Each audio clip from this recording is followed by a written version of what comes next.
morning, good afternoon, good evening, guys. Hello, welcome in. Hello, Ness. Happy Sunday. So we're back. This is our final play session of Harvest Moon SNES because the game has an ending. So we have to play through summer and then we should get our ending cut screen and see how we make out. So, very exciting. Kat, hello, and Asher, hello, hello. Hope you guys are doing well. The super version of the Mii console. Yes, yes. Our good old SNES games. But yeah, I don't know. I didn't expect to get super attached to this game. Because it's an SNES game, it's pretty simplistic, like, as far as farming sims go. So, I kind of got taken aback, I guess. I got really attached to all these goofy characters, and now I'm gonna be really sad when it's over. I was, like, unexpectedly very charmed by this game, which I think speaks to how good it is. I mean, it's clear that it started kind of everything with the farming sim genre. Like, this was obviously a hit, or they wouldn't have made more of them. But it's kind of shocking that in 2022 you can play Harvest Moon SNES, which came out in 1996, and like still enjoy it, you know? It's not really a slog. So, I don't know, I feel like I'm gonna be really sad after this is over. I didn't think that was gonna be the case, but I expected when we played, like, I mean, I knew I was gonna be big sad in Harvest Moon A Wonderful Life when that one ends, because that's my favorite one, so I was, like, preparing mentally for that, but was not ready for this. Not at all. But I don't know, we've done a lot in the game. I originally was just gonna go in blind, and then I was like, you know, I should probably figure out all the secrets and stuff so we actually get like a good playthrough and we get to kind of see everything. So that has been very nice. We've seen, I think, all the secrets. I couldn't remember if we got the chicken selling secret, but I tried to do it the other day and it didn't come up, so I don't know if I am out of season or what, but actually let's fish today. Why not, right? Hit up our dude. Maybe the end will inspire some more poetry. Maybe. Maybe. I don't remember how do I pull it out? Oh, I pull it out with Y. Alright. And then I grab it with A. It took me so long to figure out how to fish because I didn't realize you had to sit on that little, like, bench, and I kept trying to come over here and fish, and the game was like, no, dude. There's only one spot you can fish from. Okay. So I was not ready. Not at all. But yeah, if you did not make it to last night's poetry night on Kyo's channel, you definitely should check out the VOD because it was crazy. There were so many good readings. I was so impressed. And definitely don't skimp out on the end. A lot of the good readers get stacked at the end. That's just like, it seems to be how it goes. But I cried super hard. One of Graka's poems was about losing a pet, and it was really beautiful and really sad, and I loved it, and it was super well written, and she delivered it, like, beautifully. I was like, I don't think there was a dry eye in that room. I won't lie. Like, after that poem, I think everyone was crying.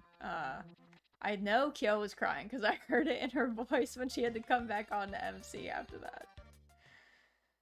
My favorite ending is when you harvest the entire moon, Sacrificing the Earth Stones for farmers market profits. That does sound like quite the ending. The post-APOC ending. There is a post-APOC, or like futuristic, I guess, Harvest Moon. It's called, I mispronounced it at one point, and then someone was like trying to correct me, and I was like, I don't think so, man. It's called Innocent Life, not to be confused with Immortal Life, which would kind of make more sense as the name of a futuristic Harvest Moon sim, but yeah, it's like a spin-off.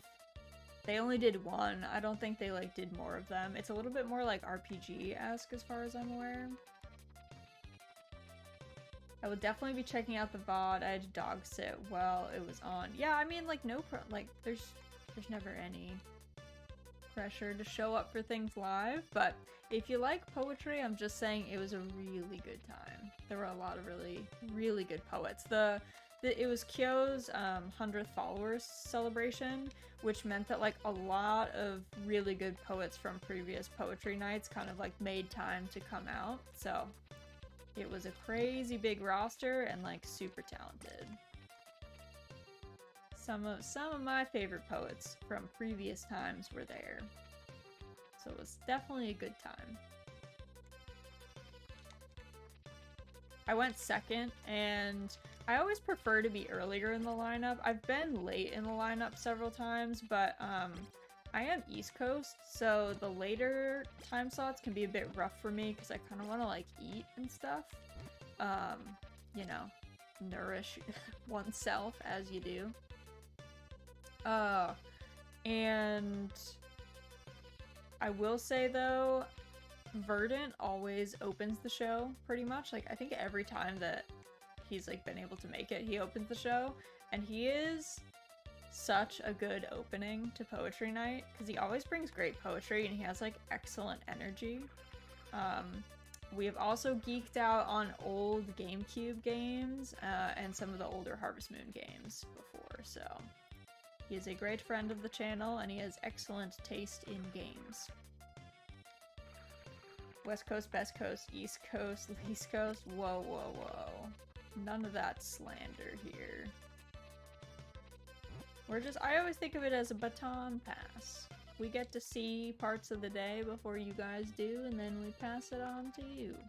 We're like, hey, we saw this sun. Hope it's going well over there. I was going to watch while being with the dogs, but my aunt's new foster had some serious crackhead energy. That happens. Sometimes things conspire against you, you know? Sometimes things don't work out how you would like, timing-wise. That's why it's always nice that VODs exist. I watch a decent number of VODs. I think I've spoken about this before. Normally when I watch streams, I don't talk in chat. I'm like a big lurker. If I am friends with the person, I will sometimes say hi and like let them know that I'm there, but sometimes I just don't even do that. So, my viewing experience is never altered by, you know, it being a VOD. The level of interactivity is the same for me. Imagine playing fetch for half an hour straight and the dog still not feeling tired. Yeah, I feel like that would be a lot for me. I'd be like, well, I'm tired, dog. Sorry. Apologies, friend.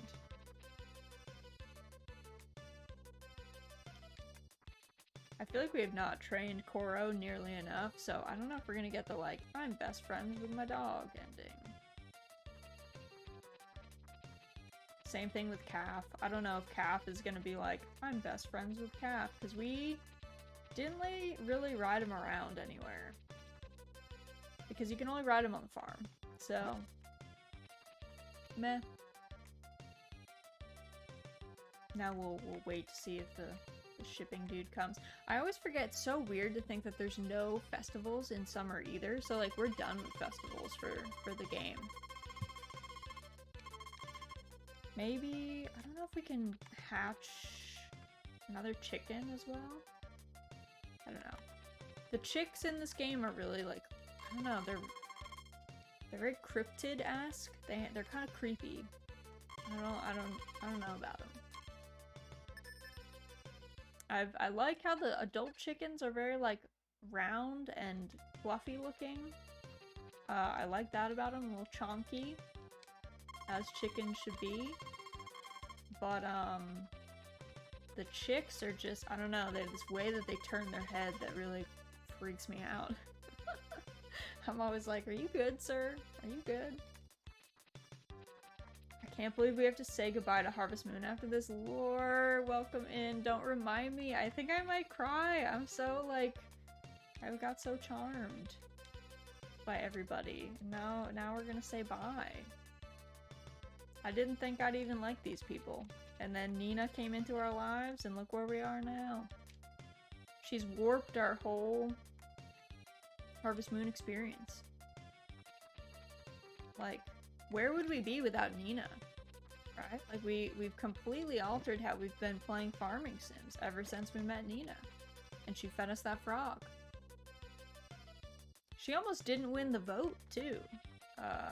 It was like neck and neck for a while. I hope you'll play other game Harvest Sun. Can't believe they get away with selling the same game twice. Yes, Harvest Sun, the famed game. Alright, we'll hatch that egg, because, I mean, why not? We're at the end, right? We have so much fodder. It's fine. Nina literally out here setting a standard we judge others by. Exactly. Like, we measure everybody by Nina. Almost spit my tea out with the baby chicks being cryptids. Yeah, I will show you. I will show you when this egg hatches. We'll sit in the coop until they do it, and you guys can be the judge. But it's weird. It's super weird. Like, if I had a chick in real life move like that, I'd be like, we gotta get like a priest out here or something. Like, we gotta exorcise this.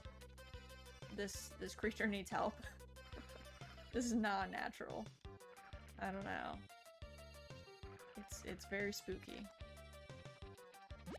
I don't remember what we're growing here. What season is it? It is summer, which means tomatoes and corn, I think?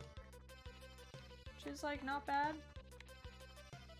They're both indeterminate, so they keep, like, growing after the first thing, which is kind of nice. I kind of wish that they had split those up. I kind of wish you would harvest, like, I wish each season had one determinate and one indeterminate crop, so that you could have one where you, like, fully clear the field out and, you know, you harvest everything and then you can plant something different in there, and then one where it just stays and continuously produces. But listen, this was the first of its kind. Shouldn't be so harsh. Oh my god. If I could run on this mountain, you'd think I would know where I was going. After so many times having to run up here. This is where Nina used to hang out before she married us. To be honest, after she married us, I don't know, she feels pressured to like stay at our house. And I was like, dude, you can leave if you want. It's fine. It's no big deal. Alright, give her this. So I've been just giving her stuff from the mountain to remind her of, like, the joy that she felt up there. I've been feeling like maybe I should clear all the weeds on my farm and, like, kill all the ugly fences. Because, I don't know, I feel like maybe we're gonna get judged for that.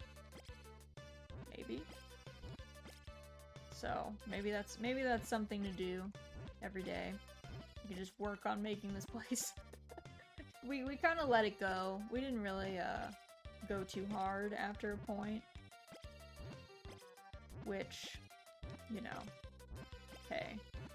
To be fair, when we first moved to town, everyone, like, a couple people told us this place was haunted.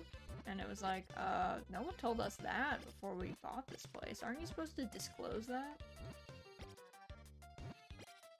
Maybe you're not supposed to disclose it, but I always felt like...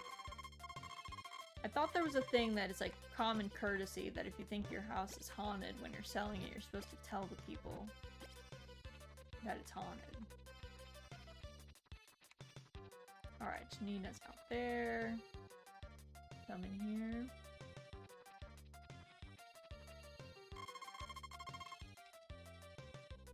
our daily dinner of a giant croissant. Like, I don't feel like that's a very balanced meal for someone who's working as hard as we are, but I love croissants. So I think I would also really enjoy being married to Nina and getting a giant croissant every day for dinner. Haunted houses increase house value, therefore try to haunt every house you live in. I mean, some people want haunted houses. I guess that's true. Some people like go looking for that. They're like, oh, this house has a weird history? Perfect. That's just what I'm looking for.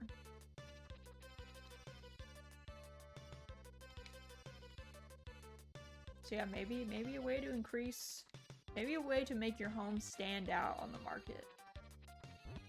Be like, hello. Many ghosts live here. Very spook. Buyer beware. And then people will show up and be like, I've always wanted a haunted house. This is my time. This is my chance. I think it takes like... I think it only takes like 2 or 3 days for the eggs to hatch. I think. It doesn't take that long for them to grow up. It's like a week or something. Before they reach adulthood. Guaranteed at least one shadow person encounter within the first week. Exactly, yeah. If you can say stuff like that, I feel like people would be like, count me in. I'm ready. I'm ready to be haunted.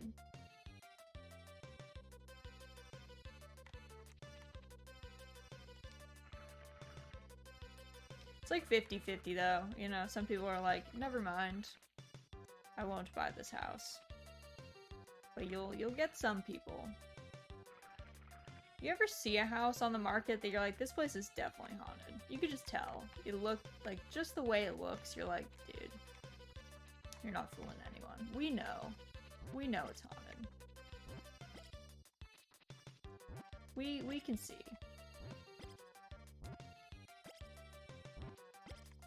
Can confirm any house would be haunted if it's your first time moving in. I got jumpy at literally every noise I heard after my first few nights moving into a new house. I think too there's a lot of like, I don't know, you gotta be like weirdly proactive about changing the locks on a new house. I was like just reading a like scary story, a real scary story of someone who like, when they moved into this house like with their family and they didn't change out the locks, and then the previous owner was like coming into the house while they were out of it and like rustling around and stuff. I don't know. Super weird. Super weird. I ain't about that. I remember, so our house right now, it's very old. Very old. It was built in 1825, so you can imagine nothing is like level or square in this house, which is like the bane of my husband's existence, but I love it. It's very charming to me. I love old houses. And one of the things is that the main door that we use, our back door is our main door that we use, it doesn't really close. You have to like make sure it's closed. Like you have to close it pretty firmly. And I remember, I think it was soon after we had closed, but we hadn't actually moved in yet. We were like slowly moving our stuff over, and we were doing some of the like gardening and stuff. So we were driving back like almost every day, like back and forth between our condo and the house. And we showed up one day, and the screen door in the back was closed, but the actual door was like swung open.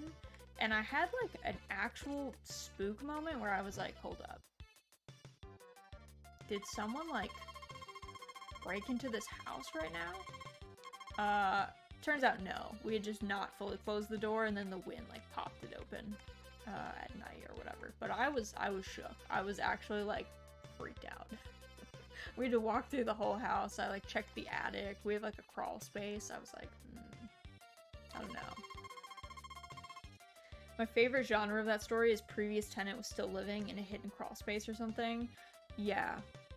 Yeah, that actually freaks me out. Honestly, there were a lot of reasons that we ended up buying a condo, but when my husband and I were living in the city, we were in an apartment, and one of the big motivators for me to leave the apartment is our apartment complex would just not tell us when people were coming over and doing maintenance. And the number of times I would like come home and stuff would be rearranged in my house. Like clearly they had just moved stuff to get to something, but like when you notice your things are not in the place that you put them, and like there's very few people coming in and out of your house, so you can tell immediately, it's like very scary. And also, at least once, I came home, I noticed stuff was like moved around and they'd not given us a notice. And yeah, I also think it's illegal, like I don't think they're allowed to just do that, but I don't know. These people were flouting a lot of rules, let's put it that way. And I came home and our offices were upstairs. And in a windowless room, we had like a loft. So it was like our apartment, you would like come in and there'd be the kitchen and stuff, and then you'd walk in and there'd be stairs up to like a little half-level loft. And it had basically just the landing up there was like fairly large. We had like a couch and a desk up against the railing, and then there was this little room that had clearly been used as like storage previously, and we were using it as an office. So like we had my desk was in there, my husband's was actually out on the landing, and then we had a bunch of his like woodworking tools and like some desks for some of his like artwork and stuff, because he is a sculptor and a roboticist, so just a bunch of his stuff was in there. And in that room there was a tiny door to a crawl space that went over the ceiling of the bedroom basically. And I came home and I noticed that stuff was like a little out of place, and I was like, that's super weird. No one told us they were coming in, but whatever. And then I went up to my office and I like peek in the door and I can see the crawl space door is like wide open. And then I got freaked out and I was like, okay, if they didn't tell us that this was maintenance, maybe this was literally not maintenance and there's someone like in the crawl space right now. So I went downstairs and I like called my husband and quietly was like, I don't know if someone's in this crawl space, but I'm gonna check. And then I grabbed our biggest kitchen knife and like crept up those stairs, and I was like, if someone's in that crawl space, I'm going to stab them. Like, it's gonna happen. I'm gonna like commit a crime, whatever. So I like peeked up into the room, and then I peeked in and I didn't see anyone in the crawl space, but it was also really dark and like kind of hard to see, which I didn't like, obviously. And it was one of those crawl spaces that to see every corner of the crawl space, you would actually have to like put your body into the crawl space. And I was like, there's no way I'm doing that. If there's some dude crouched over here, I'm not peeking my head in. Also, hello, Miko. Well, happy Sunday. Welcome in. And so instead, I was like, alright, well, I'm just gonna shut the door and lock it, because it has a lock from the outside, like a sliding lock. Not that that prevents, like, if you want to break into a space, those little, like, sliding locks don't do anything. A human body, like, jamming themselves against a door can pop those right off. So I was like, okay, well, I'll just lock it, and then I'll know, like, I'll be able to hear if dude's trying to, like, bust out. And there was no one in there, and it was clearly a maintenance person, and it had come. My husband came home and, like, actually checked the whole thing, but I swear for days after that, my brain would, like, hear noises in the crawl space, because the crawl space was right above the bedroom. Like, late at night, you would hear, like, what is probably the building settling, you know, normal stuff, but my brain would be like, there's somebody in there, man. And it didn't help that my back was to the crawl space. So I always was like, man, if someone did want to bust out of this place and I hadn't locked it, like I hadn't closed it, they could easily sneak up on me and get me. Like, that's totally possible. So it was just very uncomfortable, and I was like, you know what? I don't ever want someone to do that ever again to me. I can't live in an apartment where people can just come into my space and like have a key to my house. That's gonna be a no. So then we got a condo. Also, it was because the apartment was like almost double the price of our mortgage on the condo, so it made financial sense as well to do that. But man, I won't lie, not having, like, people not being able to just like be in my area was a key motivator. Gave that a solid no thank you. Because that freaked me out. I was like, I don't know, I'd read too many like creepy stories on Reddit about people hiding in crawl spaces, and I was like, you know what? I don't need that. I do not need that in my life, thank you. It's nice having your own space. It is, and it's like there's a security to, even if you're in a condo, the HOA has to request permission to come in to do any maintenance, even if it's shared stuff. Like, technically you don't own things inside your walls or like the exterior of the building or your roof, so they will have to come in and do stuff occasionally, but like you have to let them in. It's like vampires, like they can't just come into a building, they have to be invited. So it's definitely a better feeling. I don't like the fact that our current place is a renovated townhouse, so we share a wall with the neighbors, but otherwise it's a small trade-off. Yeah, sharing a wall does suck. People can mess that up. Y'all have heard my basement flooding story, which comes from sharing walls with people, but yes. It's at least nicer. We also, in our condo, we were a corner unit, so we only shared a wall with one person, which was nice. I think if we had been a middle unit, I would have had more issues, but people were generally pretty quiet, though the one neighbor that we shared a wall with, they started doing huge house renovations for like at least a solid year. Like our last year that we lived there, it was just constant construction, like 8 a.m. every single day. HOAs are a hot mess. I don't recommend them, but the one benefit to an HOA is you don't have to pay for like a new roof. You're by yourself if you need it. You know, if my house right now, like the tree falls on my house right now, I have to pay for my own roof, which is a lot of money.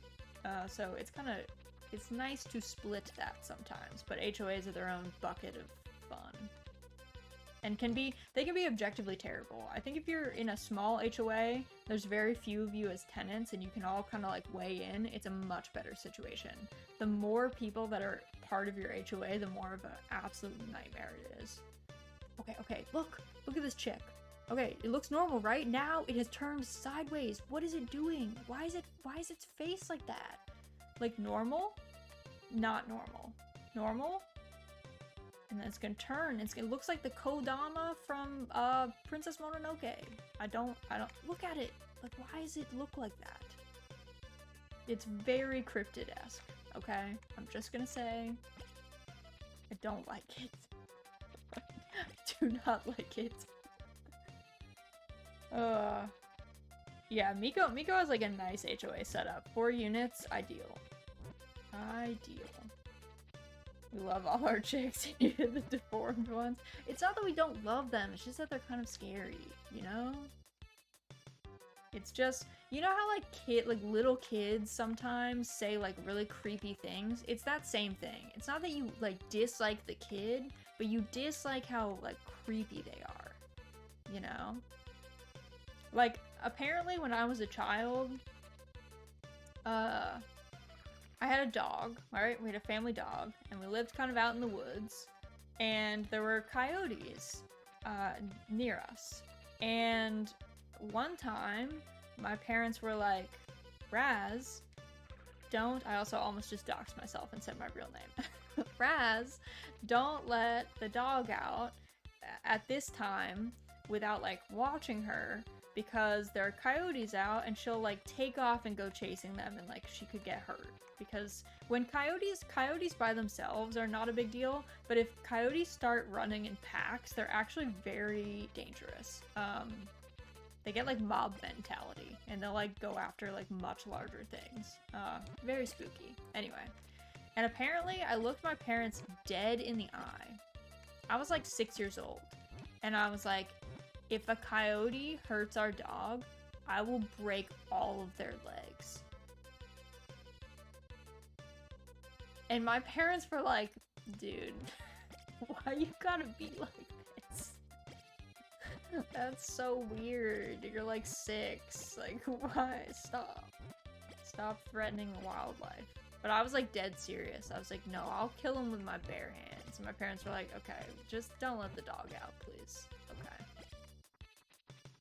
But yeah, kids say weird stuff like that all the time. So it's exactly like that. The chicks are just in their child cryptid phase, as all kids kind of go through. They say weird, threatening things sometimes, or like weird things, you know, they're like low-key haunted, and you're like, dude, are you good? Raz is feral too. Yeah. Yeah, I was. As a child, I was very feral. I don't know, I lived in the woods, so I kind of just ran around in the woods with my dog as a kid. I didn't have a lot of, like, friends when I was really little, because there weren't any kids that lived on my street until I was, like... It wasn't until, like, midway through elementary school that kids, like, my age, like, moved in, pretty much. So, yeah, I kind of just, like, hung up on myself. Obviously, when I was, like, in kindergarten and such, I, like, had friends. I, like, acquired them, but before that point, I was definitely pretty feral. Just doing my own thing in the woods. I did not eat live frogs, as far as I'm aware. If I did, either no one saw me do it, and I have no memory of it. So, did it really happen at that point, you know?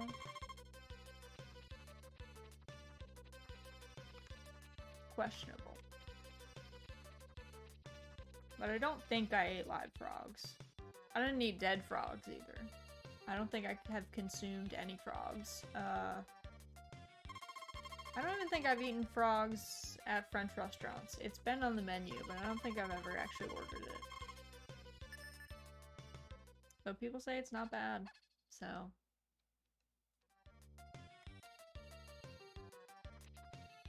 Something something, if you eat...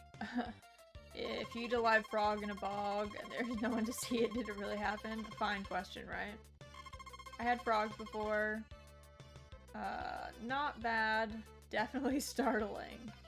Do we end up making a cutoff for Nina's to bear us a Neemling? I don't think so. I think we're like literally like 3 days off, which is really sad. So I think we're gonna get to the end screen with just her being pregnant, because it takes 60 days, and I think we were 3 days into spring or something when she told us she was pregnant, so I don't think we're gonna get it, which is a little sad. I should have checked the her heart level before that point, but into that a little bit. Frogs aren't bad, cooked well. They're like softer chicken. Yeah, that's what people say. Everyone just says they're like chicken. Zuta Lord, we couldn't have known. Agreed. Yeah, it was because I was playing blind for so long, and I kind of just assumed. I don't know. I didn't know the toll that staying up late would have on our marriage. I thought it was only Eve that got like really hard, like affected by people staying up late, but turns out it's all the girls. I mean, I guess it makes sense if like you're already in bed and your partner like comes to bed. It's kind of like annoying unless you're a really heavy sleeper. I'm a pretty heavy sleeper, so I don't really get annoyed by it. But light sleepers, it's probably disruptive. So maybe all the girls are light sleepers.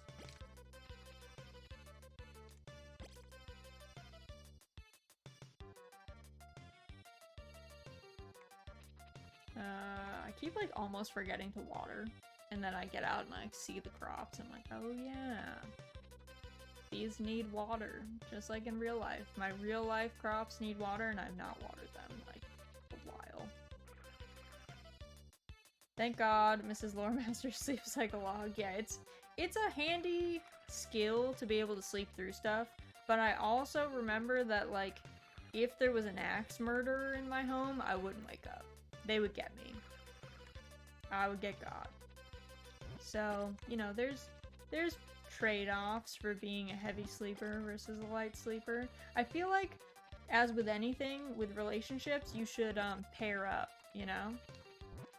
You should have like an early bird, like a genetically, like, alright, y'all know that genetically humans are separated into two categories of night owl and early bird, and it actually just has to do with whether you have brain fog or not in the morning. It's not whether you actually like to get up in the morning, but people who are genetically early birds do not experience brain fog. So like, I'm one of those people.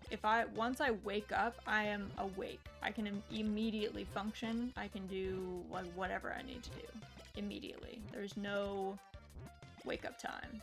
My husband needs like 2 hours to wake up before he's like functional. He can like scrape himself together, but it's like a cursed Half-Life kind of vibe.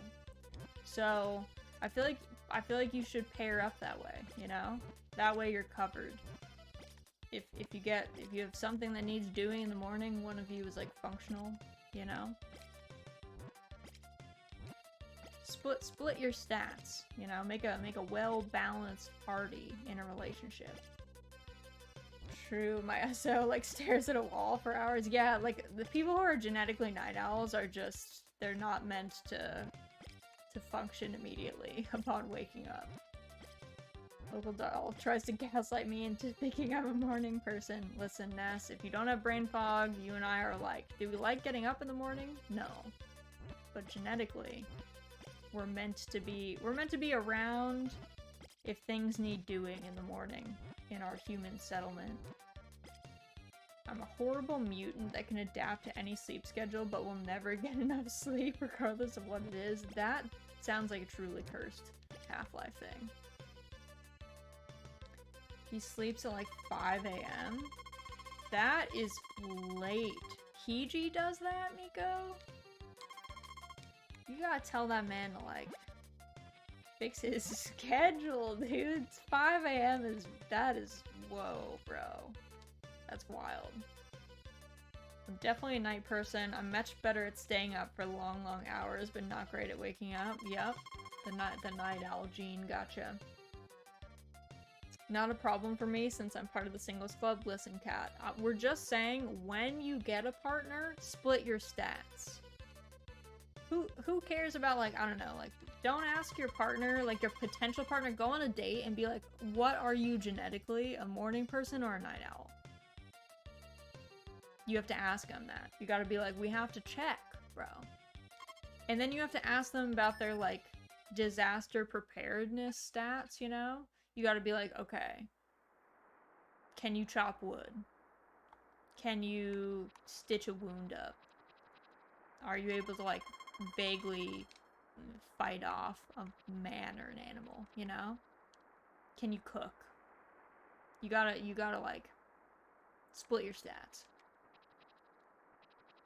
I get up early for special events, F1 races, my own races, all live event streams, but outside of that, I only get up when I feel like it. Yeah, that's normal. That's normal. I've told him for 6 years and he doesn't listen. Hiji. Hiji. Please listen. Go on a date, offer them a live frog, see if they're ready to down that. No hesitation. That's the Nina way. That's how Nina snagged us as a husband, so. Hey, just saying. But are they forklift certified? Well, if there's gonna be forklifts in the apocalypse, could be a good thing to know. I can fight off a man, I can fight off an animal, but if I ever face a manimal, it's over for me. I think it'd be over for all of us. If there was a combo of man and animal, we'd be done. I guess the closest thing we have to that is like Bigfoot, maybe? So if Bigfoot is real... Oh wait, hold on. I have not been feeding the chick. No wonder the chick is a cryptid. Dude, I haven't been giving it food. Oh my goodness. I just realized, I was like, wait, we need 4 things of fodder. I'm shocked it didn't die. One of our chickens is about to be mad at us. Where my food? Yeah. I'm shocked they didn't swarm us and be like, excuse me, sir? Give us the food. Where's the food? Yeah, so that's tragic. That might affect our positive ending with the chickens. to be honest, that might, you know, negatively impact us a little bit. But we'll see. We shall see.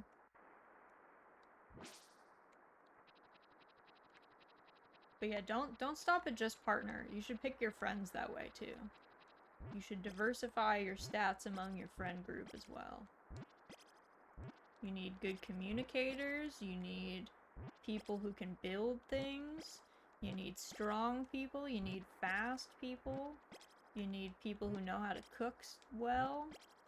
If you can get a doctor, they're very valuable. You're lucky it didn't break into your house and I didn't eat your food. I know, yeah, that would have been a real chicken move. It would have been ready to go. Can't believe Link retired to be a farmer while still retaining his signature spin attack move. Mm-hmm. Yep. Is this Oregon Trail? It might be. I feel like if we treated life more like Oregon Trail, the old game, we would maybe be better off. Yep, you need cook, doctor, leader, hunter. I'm very well rounded. I'm mediocre at all of those. Hey, that's something. As long as you're not like... It's really just if you're like savant level at things, like if you're really good at something but terrible at other things, then you gotta group up. If you're medium at everything, then you can group up with other medium people, but like for the doctoring, you might want someone who actually knows how to doctor, you know. Hard to do that super well if you're medium at it.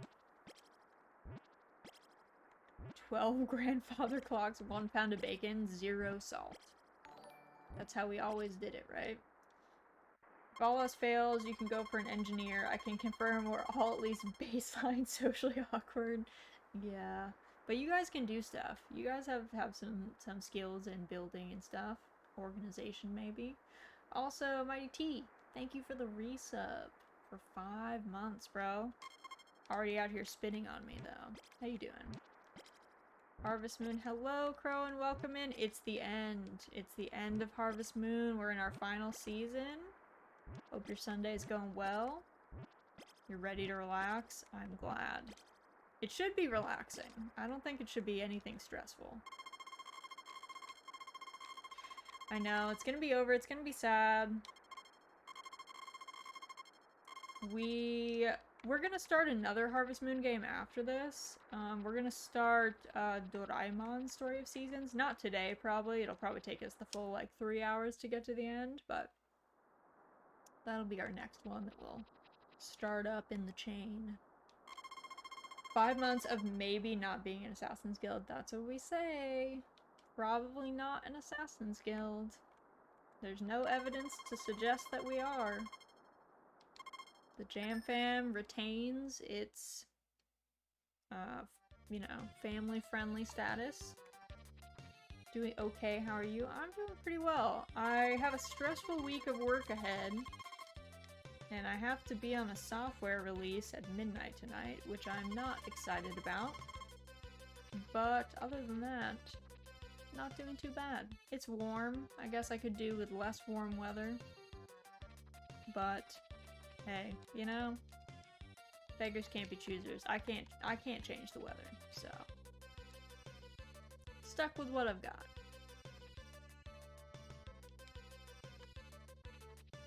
Right there with you on the work week ahead. Yeah, I'm not amped about it. I have a lot of client projects that need doing, and I'm not into that. So we'll see how it turns out. We'll find out. So here, takes this, sprinkles magic crow and dust on your software thingy in week. That would be nice, because I'm pretty sure this software release is gonna break. And it's not my software. It's a coworker's who went on vacation right before the release. So I can't really fix it either. So, you know. Hope yours is at least less tedious than mine. Our clients are stupid and finicky, but in an utterly banal way. My clients are... Okay, so my personal clients, the clients that I actually work with, are pretty chill. I've been very spoiled. But I have some coworkers who have clients that I think are very ridiculous. They act like the thing that they and their company do is important to anyone. And so they, like, will call you at 3 a.m. about stuff. And I'm like, dude, are you doing heart surgery over there? Are you saving lives? Because I don't think that you are. So let's not wake people up at 3 a.m. if we're not saving lives. So we have a difference of opinion on how that should be done. So it's a little, interesting. That's what we'll call it. Also, Calf, can you not juke me here? I'm trying to load up our tomato harvest, okay? Okay, I'm gonna put you in the middle of this, sir, because I don't think you can go very far if I do that. Oh, I can't even jump off in there? Never mind. Never mind.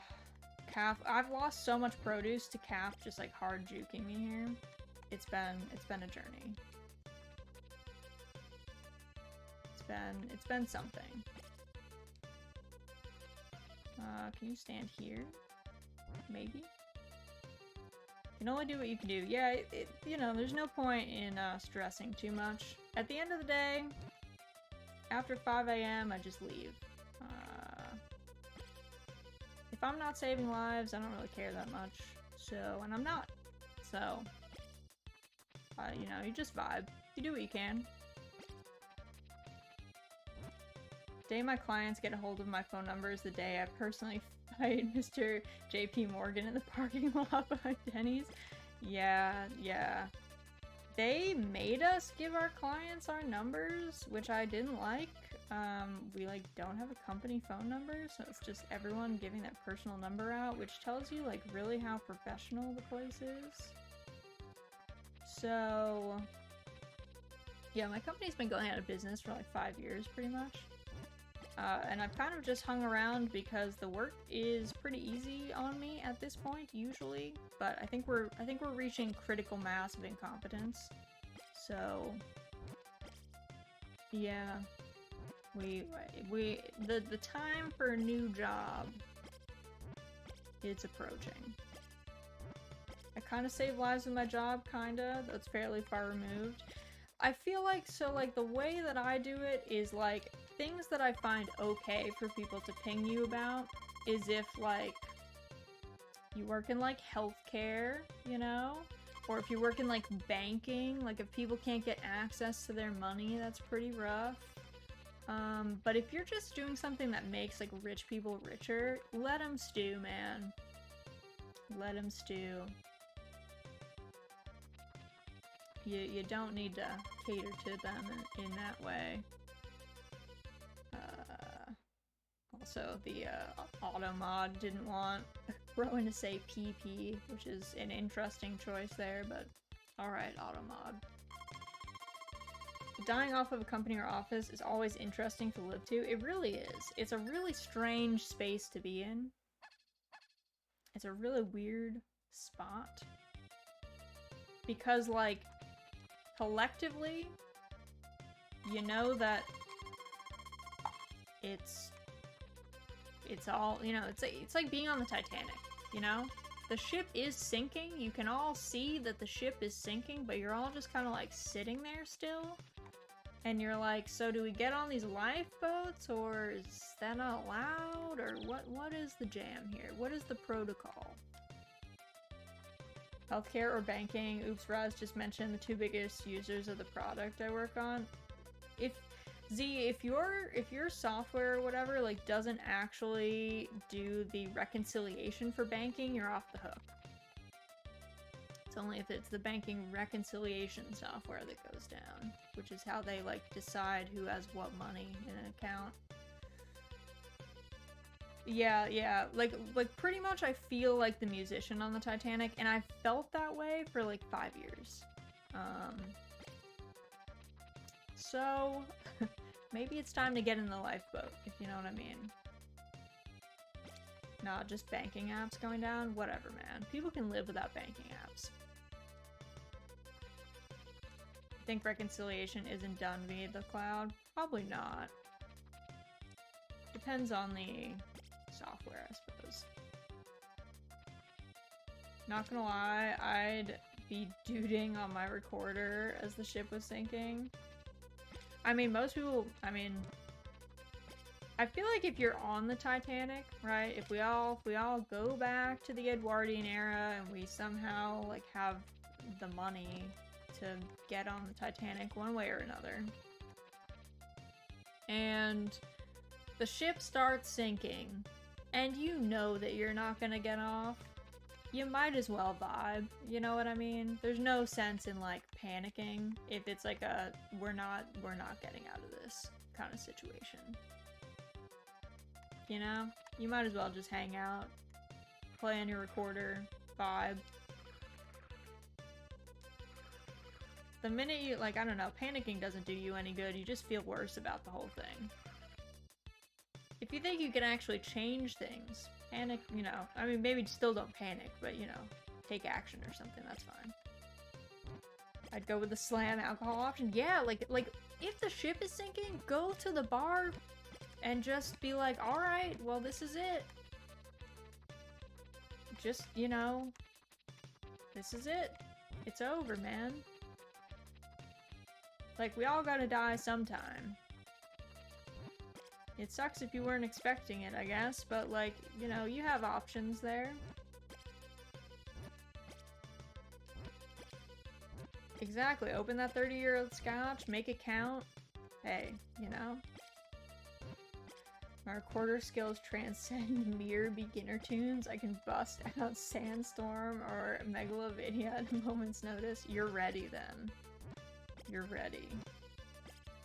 Raid the kitchen, die what I love doing. Exactly, man. Like, it, again, I'm not advocating this if you think you can get on a lifeboat, but if they look at you and they're like, oh, you're a poor, you can't get on this lifeboat, okay, fine. Then I'm gonna hit up the bar cart and hang out. If, you know, if we're really not going, that's fine. We'll figure it out. Alright, time to get the hammer, I think. Start killing these awful fences that we put down and that rotted away.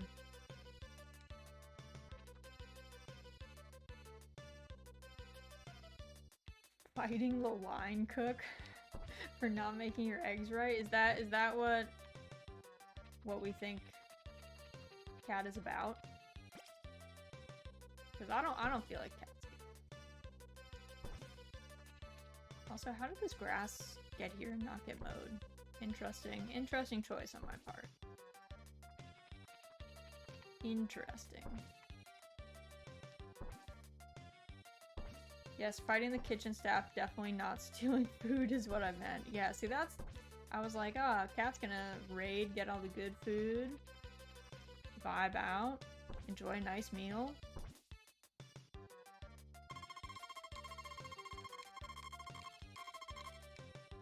I mean, the kitchen staff are probably long gone, man. They're probably also raiding the kitchen, being like, alright, well, that's it.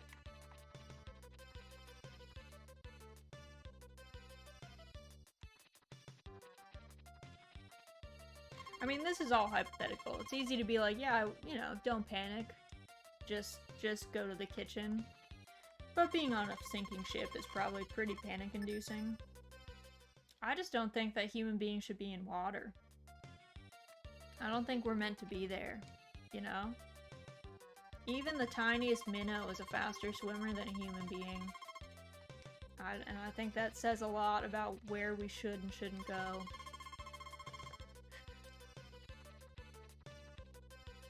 Kitchen staff making sure a few passengers who sent their dishes back one time too many get an early saltwater bath. Yeah, they like going to hunt them down.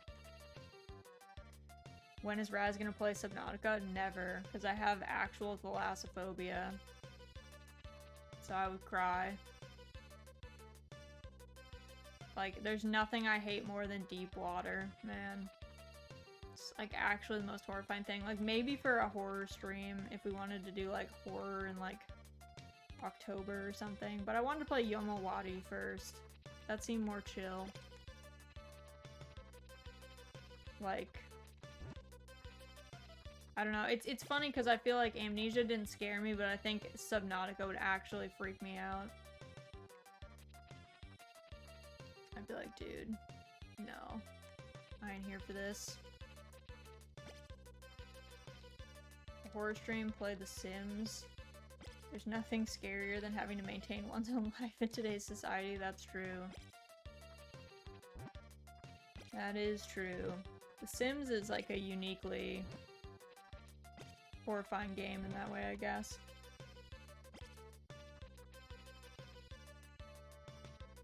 I unironically wet myself in Amnesia. I cannot handle horror games. I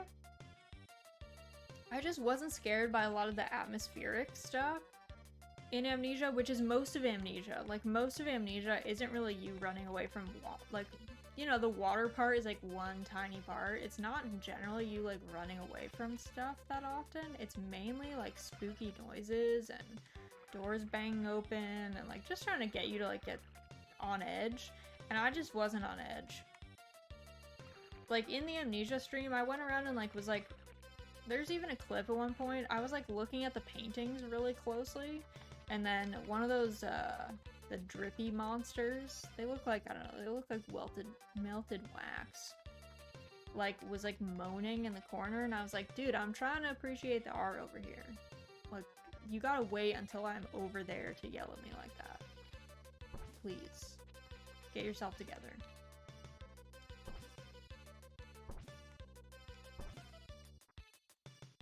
Nothing is scarier than walls suddenly being placed around you in your swimming pool as a sim. Or like the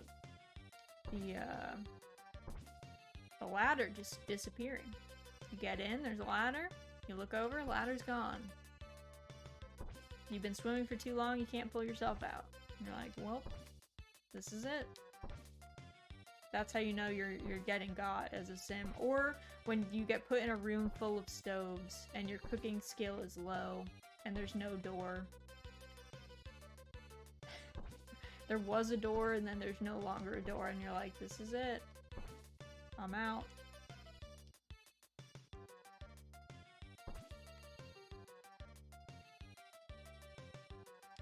I always thought that was the dumbest thing, how a sim can't just exit. Yeah, for some reason they need the ladders to get out. And so the minute you remove those, they're in trouble. It's canon that the Sims are just incredibly weak. It's true. It is true. Alright, how many boulders do I have to smash? I have a lot on this farm. There are a bunch. Okay, maybe we'll work on those tomorrow. Let's see. Everything else is looking pretty clear. We have some weeds coming up, but I think they'll forgive us that. I don't think it's the end of the world. I guess I should probably cut this hay. It's now going to be out of sync with everything else. Just rough. If I can even do it, actually. I don't know if we've regained enough stam. Yeah, we're done. Too tired to even cut hay with our spin move, our fancy spin move. I wonder how much fodder we even have, honestly, at this point. I feel like we had a lot stored up, even after we gave Nina, like, so much fodder in our rush to try and boost her heart level up. It's still weird to me that you can give fodder to any of the girls and they, like, enjoy it. Because if someone handed me a flake of hay, I'd be like, okay, this is weird, but alright. Kanji for weed, hemp is used in the word for sama, because it's, that's Mahjong's ma, I think. which is weird too. I don't know where that comes from. I don't know if like maybe it wasn't originally tiles or if it was like, you know, if it was made out of hemp or something. I don't know. I don't have the answer to that, but I was curious about that. If someone handed me a flake of hay, I'd be like, hey. That's a fair way to respond. Be like, alright, nice, thanks. Cheers.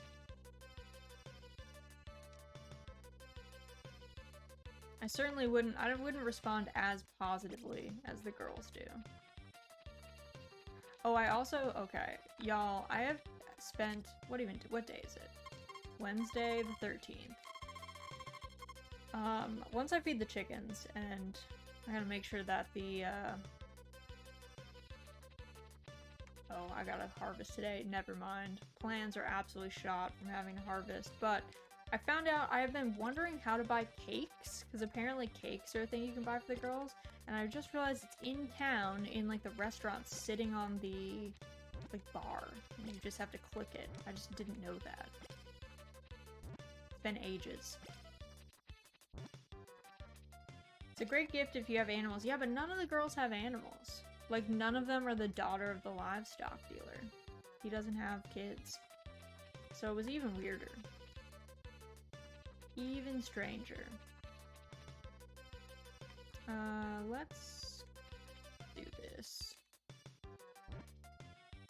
Calf, these are very expensive. Please hold still while I put these in your saddlebags. Please. Nina uses the fodder for feeding her feral woodland creatures. That would be very on brand. So I wouldn't be shocked if that was the case.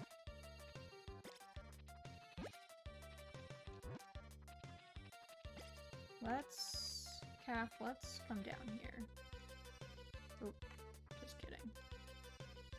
Let's move this. I made these fences, like, actually terrible to work with around Calf. Actually, a bad idea.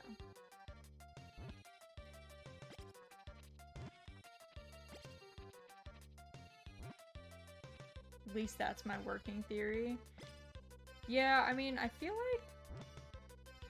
I'm trying to think what critters are in the woods. There's the rabbit, because we came across Eve's dad, who's the hunter, when he was trying to kill that rabbit. So, that at least was a thing. But I don't know if I don't think there's like squirrels or anything. That almost fell on the ground. Calf. You're juking me, man.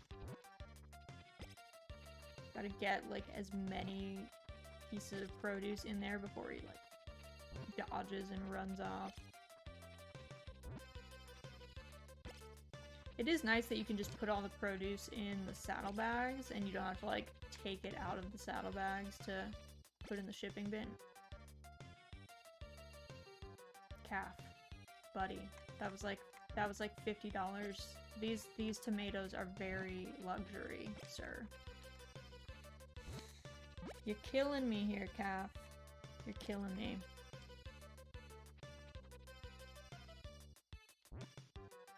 Yeah, why don't you just graze in this hayfield here, sir?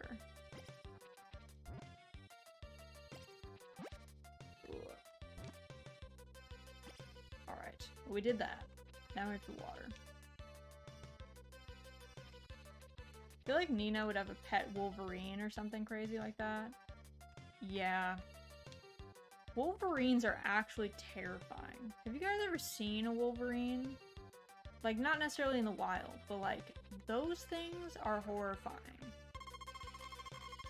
Like, actually a real threat. Aside from Frontier House, my other favorite show is called Alone.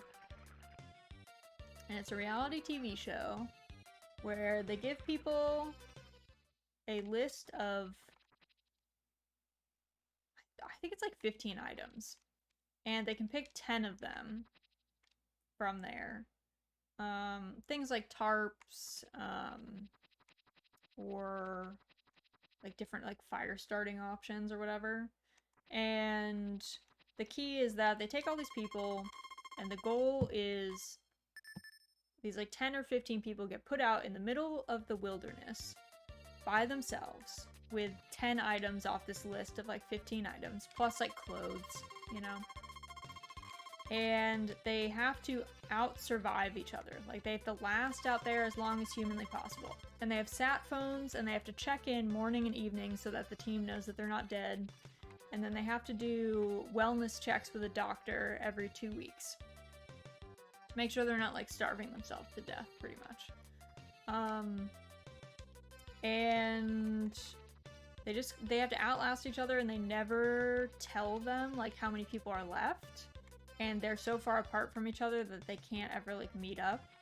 So it's kind of like a game of both, like, being in the elements, which is hard enough, and then being, like, in isolation. And in one of the later seasons, they went up to, like, a pretty remote area of Canada, and dropped all these people off, and there are wolverines there. And this dude hunted a moose with a bow. Like, killed it. And had all this meat. And he was storing it in this, like, he, like, built this tower thing that, like, bears and, like, pretty much any predator, like, could not climb. Except the wolverine was, like, getting up there, I guess. And going after his meat store. And I think he was, like, out, like, waiting to see... He wasn't sure if it was a wolverine, I think. He was, like, just waiting to, like, watch to see if it was coming back. And he ended up killing this wolverine with a hatchet, which is terrifying. Like, the fact he was that close to a wolverine with its super long, sharp claws, man. Fearless. Absolutely horrifying. Most people are not nearly that competent, and then therefore don't have, like, super exciting adventures on Alone. It's normally people being really sad about missing their family, and, like, laying on their bed in their kind of, like, not great shelter, and talking about how they have to eat, like, banana slugs or something to live. But some of the later seasons have very competent people who are doing wild stuff. I just watched that, not that episode, but one of them. It's a good show. It's a good show. My favorite... Yeah, see, this is the cake. I had no idea. I had no idea. We could have been giving this to Nina instead of the fodder. And this is her favorite, so I think we would have gotten some more points for it, but we would have quickly exhausted our gold since it's cost 500 gold each. Imagine having a cake that costs $500. And you're like, that is a lot of money for this cake. Even if it's like, you know, covered in gold leaf or something. That's a lot. That's a non-trivial amount. Alright, we gave Nina at least one of her favorites, so I think we get the Good Husband Award. But yeah, Alone's crazy. I think my favorite seasons of Alone are... I liked most of the people in seasons 2. I think 3, when they're in Patagonia, is good. And then the Arctic season was good. I have mixed feelings about some of the other seasons, but those are some of my favorites. It's a good show. It's usually not that stressful, honestly. It's normally just like chilling. Watching people make questionable moves. My favorite, honestly, I think it was season 1. In season 1, season 2, and season 4, I want to say, they had them on Vancouver Island in Canada, which is like just off the coast of Vancouver pretty much. And it is an island that is pretty much just like has pretty much no people on it, and is full of like bears, wolves, and mountain lions, which is a pretty spooky place to drop people off. Of those three, I would probably be most scared of wolves or mountain lions, because it's black bears, which are like a little bit less scary in my book than brown bears. But either way, lots of predators. And in season 1, there was this, I think it was season 1, there was this dude. So they always have like they always like film these people, right? And they're like when they're like with their families, then they show it on like the first episode to like get like, you know, you get like acquainted with these people and see like what they do and like why they're going on this crazy show trying to win like $500,000. And this one dude, basically half the clips that he had before going on the show was him being like, I'm not afraid of bears. If I see a bear, I'll fight it. I'll kill it with my bare hands. Like, he said this to a camera crew, like, in front of a bunch of people. And then this man gets put out there on the island. On his little, like, shoreline. He, like, was dropped off by a boat or something, I think. And it had to have been within, like, an hour of him being dropped off. He saw bear poop on the ground. Not even a bear. Bear poop on the ground. And he got freaked out. And he stopped filming himself. This is key. That's the other thing. There's no camera crew on Alone. They have to film themselves with like GoPros and stuff. Which is meant to be part of the isolation aspect of it. It's not, you're not really isolated if you've got a camera crew to talk to. So this dude stopped filming himself. And then claimed that he got chased, like rushed down by a bear. And then he called on his sat phone and said he wanted to leave. And it had been like 3 hours. And this was the man that was like, I ain't afraid of no bears. If a bear comes at me, I'm gonna kill it with my bare hands. And he didn't even last 3 hours. And there was no video evidence of him even being near a bear. And I was like, dude, that's a bold move. That is a bold strategy. I don't know about that one. So that's like a key. There's some people like that. They like talk big and then you're like, dude, you should have just like don't talk about it. There's a meme in Alone that if a contestant builds a sweat lodge or decides to hike the mountain, because they're often near mountains, if they decide to hike up the mountain or build a sweat lodge, you know they're going home. They've made the decision, and so then they're just like trying to have experiences. The sweat lodge thing is when they sit in the sweat lodge, they think too much about how sad and hungry they are, and they leave. They have like a heart-to-heart with themselves, and they decide it's not worth it to stay. And the mountain is when they've decided that they're gonna go, and they just need to hike the mountain to say that they like did it and they experienced and they like got to the top and they like had a moment. But they're burning like way too many calories hiking the mountain for it to be like a sane thing to do if you were planning on staying. So if you're ever watching that show and someone's like, I'm building this sweat lodge, you're like, this is it. They're gonna go home, they're gonna sit there and they're gonna be alone with their thoughts, and then they're gonna realize it's over. Also, bad move, if you ever get cast on Alone, do not befriend the local squirrel that hangs out near your campsite, and then in your desperation, kill and eat your local squirrel friend, because it actually is gonna mess you up psychologically. And you're gonna go home because of it. Because you got attached to this squirrel, but not so attached that you wouldn't kill it if you felt like you had to, and then you realize that you've killed and eaten your friend, your only friend out there, and you're like so tortured by it that you leave. Oddly specific, but I think it's good advice. Like, if you're gonna eat the squirrels, you just don't befriend them, and if you're not gonna eat the squirrels, feel free. But it has to be one way or the other. You can't do both. You have to pick one. But yeah, it's a journey. It's a funny show. I appreciate it a lot. And they usually don't pick people who are, like, terrible, I guess. Like, I feel like shows like Naked and Afraid and stuff, I swear they pick people that they know are, like, doomed to fail. Like, there's no way.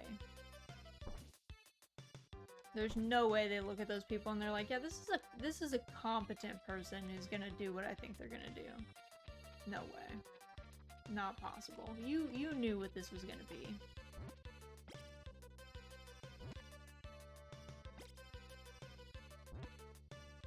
Just gonna arrange some of these things. Oops. I need to make space. Because my garden is too boxed in. Too boxed in.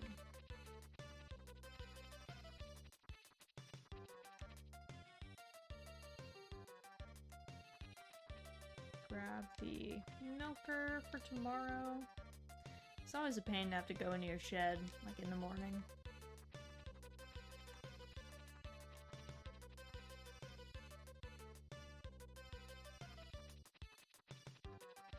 Nina's probably like, what is this man doing? Like, he used to go foraging in the mountains and, like, bring me stuff and catch fish for dinner, and instead he's just weeding areas that we're not even using on this farm and, like, smashing rocks all day. Questionable moves, for sure. I think it's our version of, like, a sweat lodge. We're out here ruminating on our experience, our time in Harvest Moon SNES. I feel strange that I'm going to have a baby soon. Nina, are you actually gonna have this baby? I thought it was 60 days, girl. But we have like 15 days left, so I'd be kind of surprised if she did, but I don't know, maybe it gets rushed if you're this close to the end? I don't know.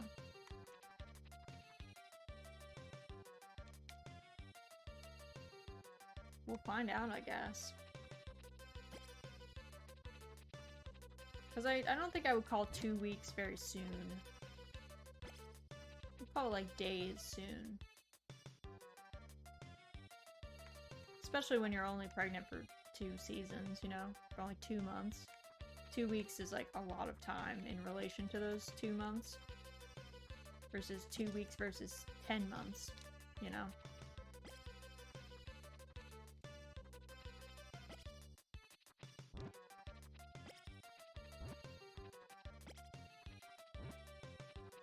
There we go. Chickens are all grown up, hopefully happy, even though we almost starved the cryptid one. I don't think any of them are sick, though. I think they would, like, I don't know. I guess they might not look different, but I would assume that they would.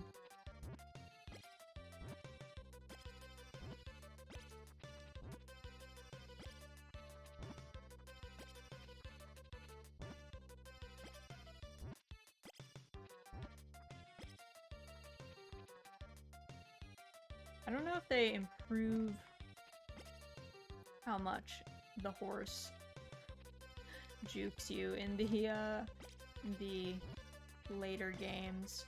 Because I think you can also, you have the saddlebags in like the N64 game. It's like the same mechanic. So I don't know, hopefully it stands still a little bit more than Calf has done with us, because at this point we've probably lost thousands of gold from Calf just moving out of the way as we're trying to put stuff in the saddlebags.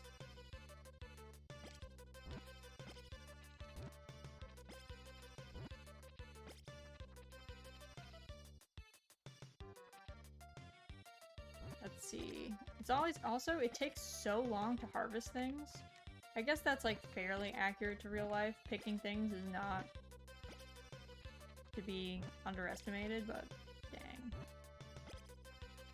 We've spent so much of our days just one by one picking individual ears of corn or tomatoes.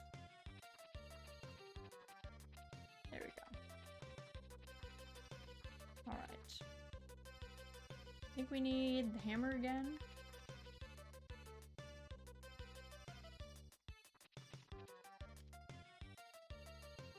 And I think I don't know, how close are we on getting all of the rocks off around here? I think we're doing a pretty good job clearing them out. The boulders that we just decided that we didn't need to deal with on our property for ages, finally getting around to it. It's like how rocky my actual property is. We had to dig an electric trench to run electricity to my husband's workshop. Because we used to have a barn, and then we knocked it down because it was very dangerous to be inside, because the walls were bowing out, and the foundation was big cracked. And so, had to move all of his equipment into this new workshop we had built, and then we just didn't have electricity run to it for like a long time. So we finally got that done, but I swear the trench was like at least 50% just massive rocks. Not very useful.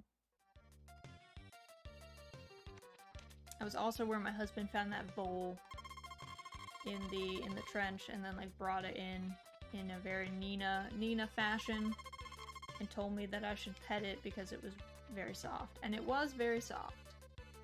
Can confirm. Vole was very soft.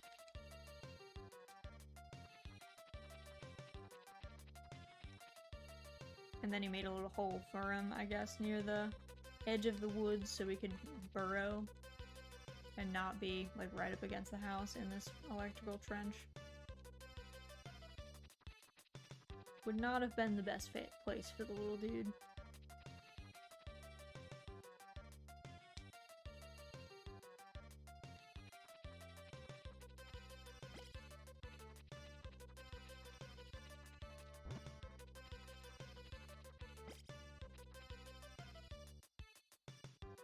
Got all that stuff done.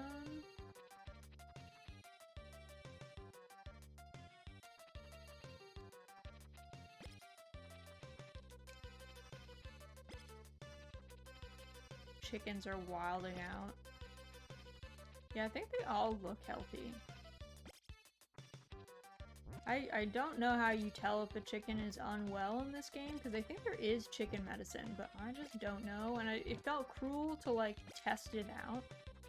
I don't really feel like trying to make our animals sick or injured, just to see what happens. So, also, I don't think I watered those plants yesterday, so I'm shocked they're still alive. I might have set them back by like a bit. I just picked all the stuff and I was like, alright, see you guys later.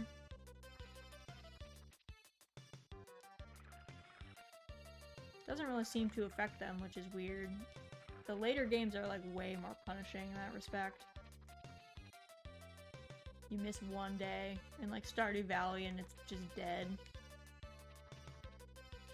The worst is the trellised items that are just, they're super hard to tell if you've watered the ground underneath them. Just not very obvious.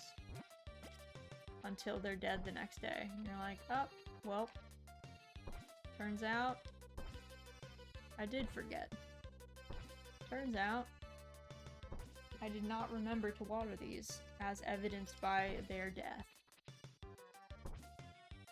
It's the worst when it's something that takes so long to grow, and then you're like, well, everything is ruined. That's it. That's it then.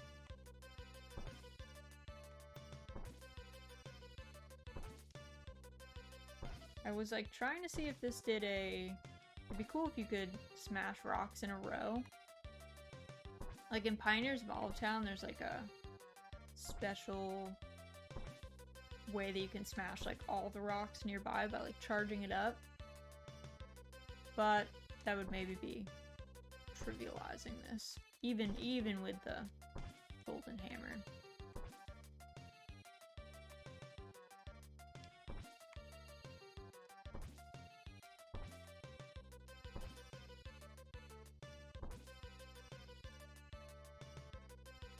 Is that the last rock?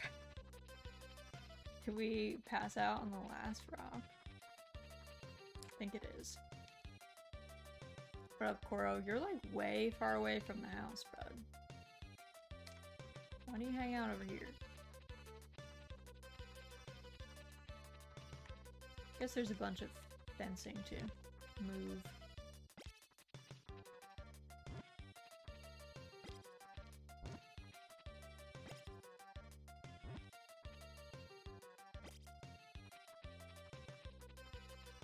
I like how there's all these little wells around though. I mean, it is a huge like map comparably, but it is nice.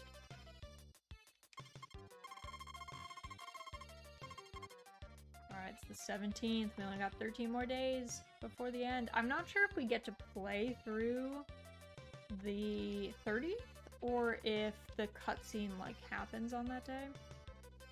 I assume we get to play through the whole season, but we will find out.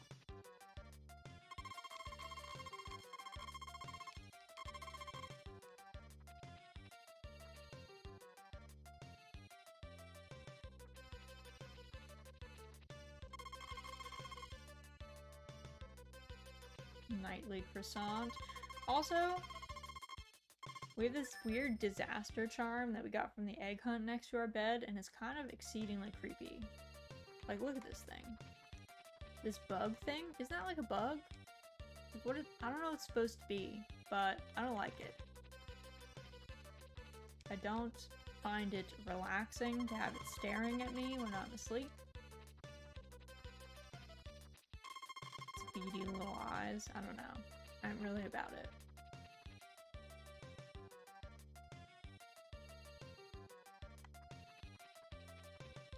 Alright. Morning to Koro. Calf is just vibing.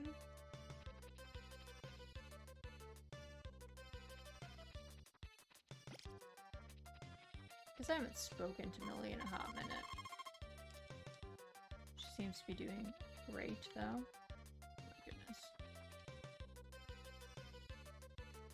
I think we brushed her. She made the little happy cow face. So I'm gonna assume that long distance brushing worked. That's how I'm gonna operate at least.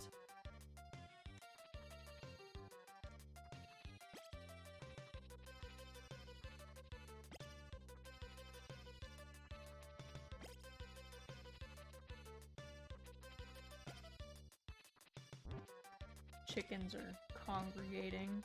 Never a good sign. Organizing like that.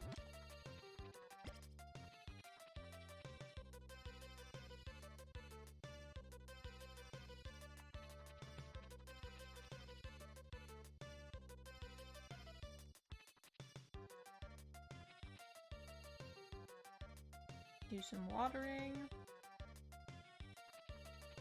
And then I think we can get the last rock on our farm. Shockingly.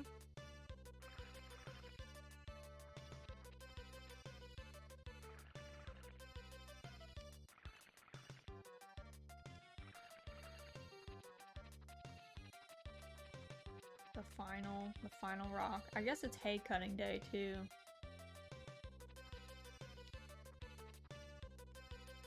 It's down here somewhere, I think.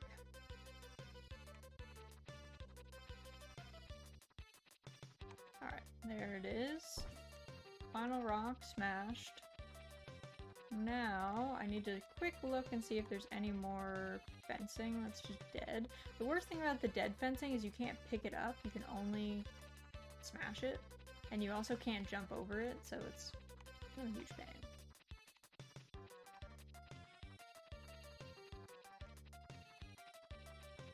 Nice. I think that's everything. Good time to cut some hay, I think. It looks very green.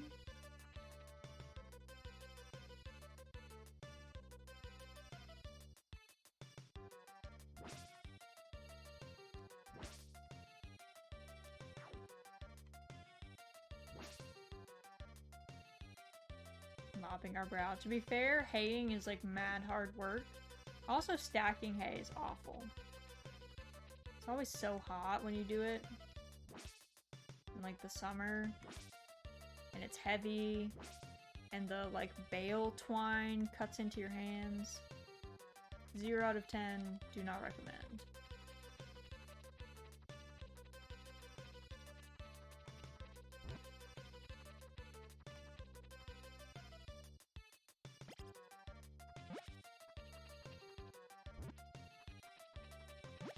I feel like I should fix, if there's any fence I should fix, it should be that one.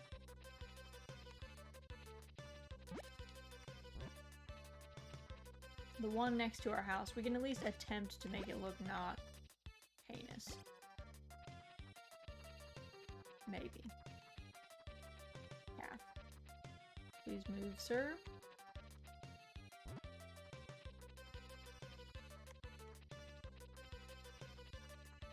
I think we only need one more after this.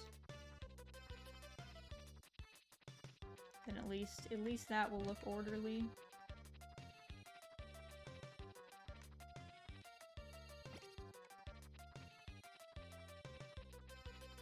We haven't had the most aesthetically pleasing farm. I will say that. It's been okay. But has not been the most organized.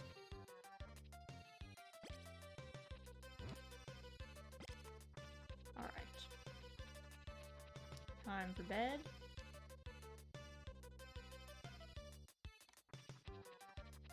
Should get some tea here. My tea is probably already be cold at this point.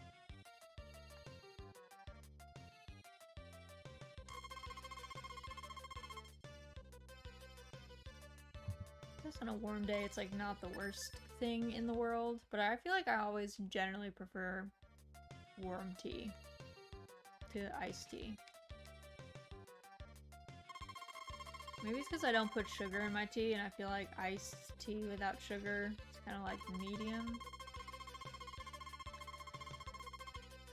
I've heard of a rare seed. It grows to be a tall bean tree that reaches all the way to the sky. I want to see it.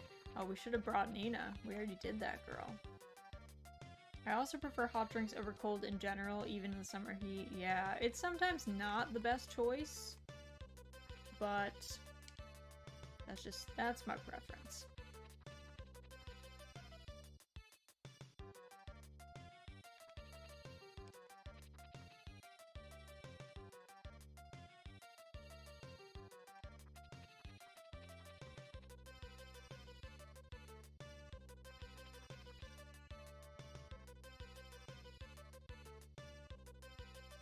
There we go. I still can't get over that the large milk is bigger than us, I think. Like, that is a huge amount of milk. Absolutely improbable volume. Like, Millie's big, but she's not that big. She's not some, like, mammoth-sized cow that we're milking.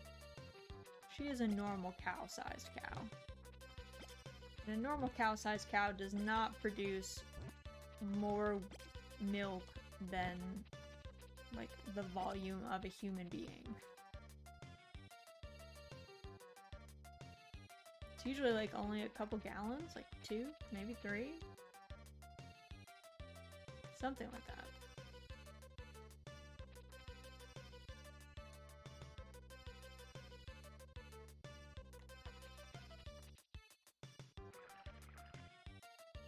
Number one tool that was a lifesaver for us was this watering device, and it took us so long. I realized when I was going back through and I've been making edits for like a highlight reel of like the full story, like all the cutscenes and stuff, Anne's dad came to us, like showed up at our farm and was like, by the way, I made a new invention.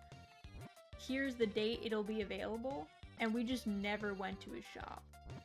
Like, this man tried so hard to help us out, and we just refused.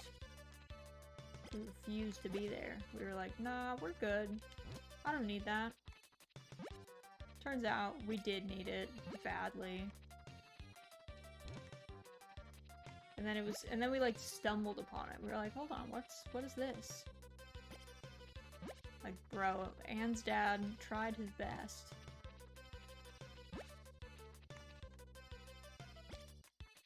Man's out here getting like stalked by Nina's mom, trying to do right by the new farmer in town, but the man does not listen to him. He's having a tough go with it. More so than anyone else, I think.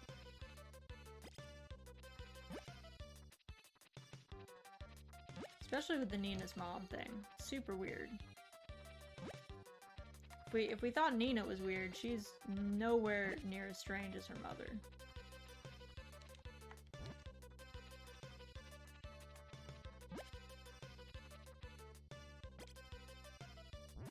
It's funny, if you want to remove tilled soil, if you hate the look of it, you just have to put a wooden fence down on it, and then just pick it up again, and it goes away. It's like a little eraser.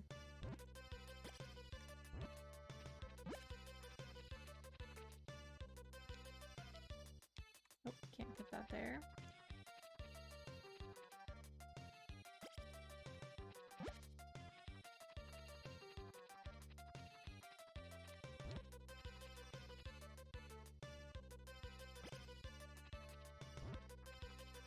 Actually, no, let's put it here.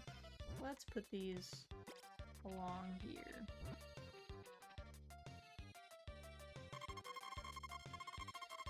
You know, we're not even going to be in the game that much longer, and still the shipper cannot be anything other than condescending to us. It's just, he's just not capable of it. I just don't think he can do it. Something in him just makes him so condescending. Every day. Even when we ship thousands of gold worth of produce, he's like, is this it? That's all? You don't have anything else? Like, well, you're not giving us a chance to put more in there, even if we did. So if the question's rhetorical, why ask it every day? Like, what's the point in that? Truly.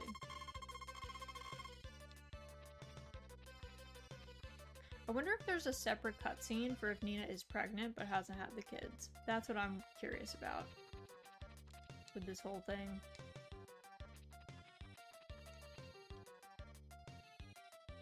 Or if it just kind of gives you the no kids cutscene bit. If that's how it just like reconciles those things.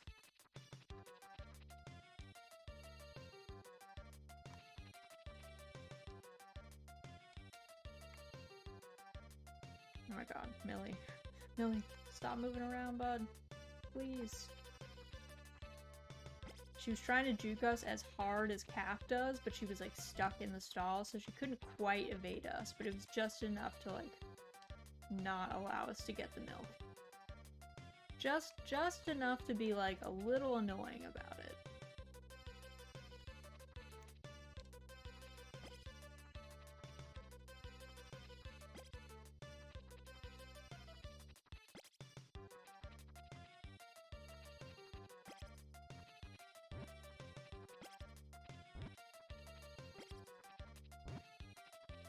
There we go.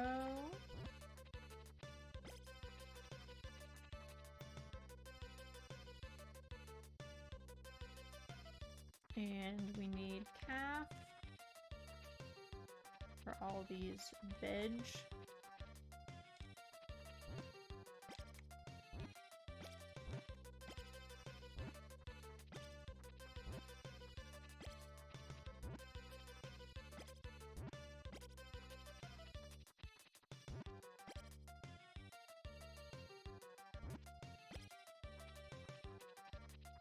I feel like I should have experimented more before I started the rose plan to like check that calf would be able to be mounted and dismounted inside this row. Otherwise I probably should have made it like, I don't know, different direction, wider maybe, something.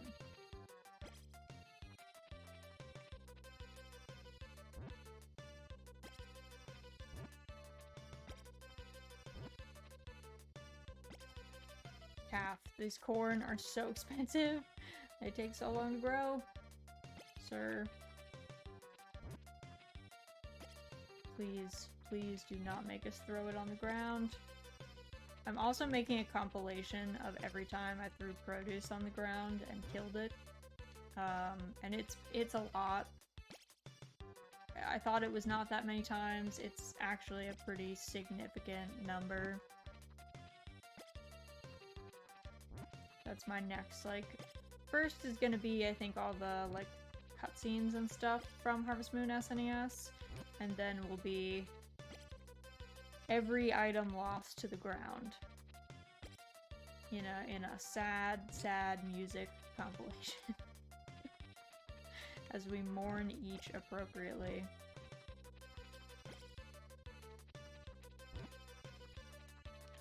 Alright. Produce is picked. Need to water everything, because I forgot last time. It didn't seem to affect it though. Maybe we got pushback one day, but I haven't really been paying attention to how long it's taking the crops to produce again. So, I wouldn't know the difference, really.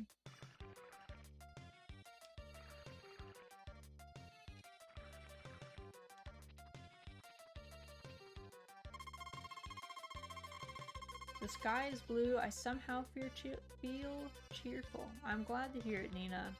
I'm glad you're having a good time. What is the weather for tomorrow? Sun. We could use some more rain so that we don't have to water. Got our dinner. Time to bed.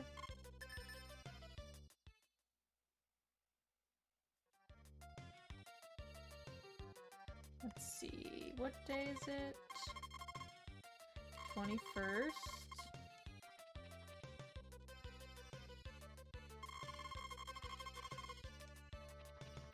Oh, tomorrow's rain? Is that what it said? Or did it say fair? Oh no. Fair. I misread fair as rain, and I was like, rain. But I was like, I feel like normally the rain comes with, like, thunder and lightning, so... Normally says that bit.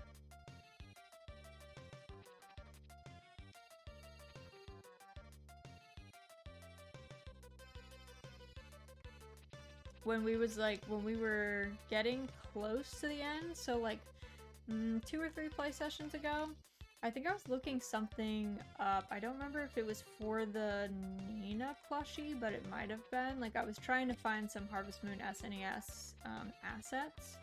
Like, it might have been when I was trying to find the frog sprite as a, like, reference image, and I found this Tumblr from like ages ago that I guess was at one point dedicated to trying to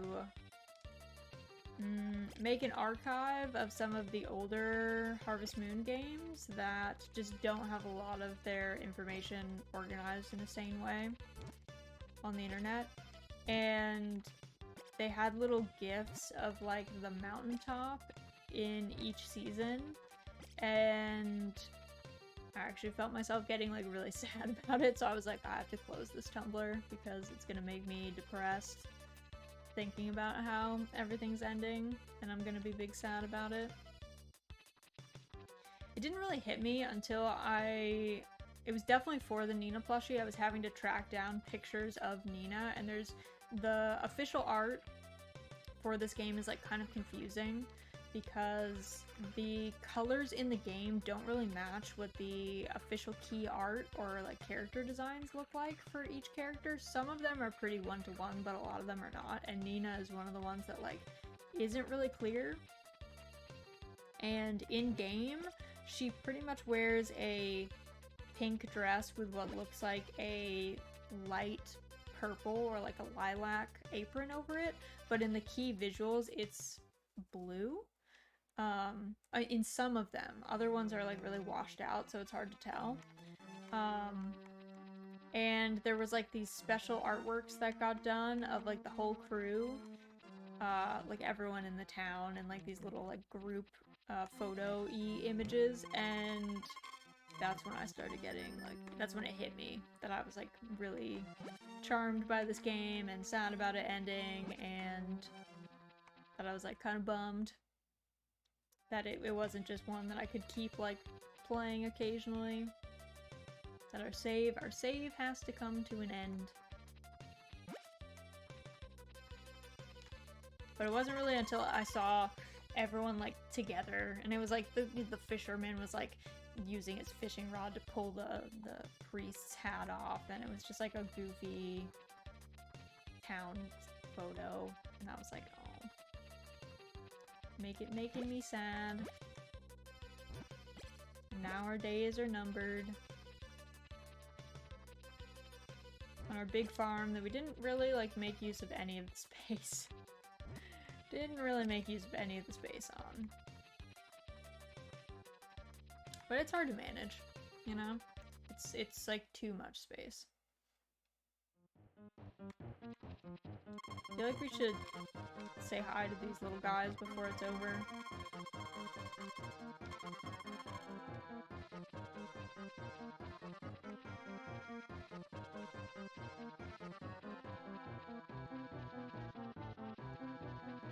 The little sprites.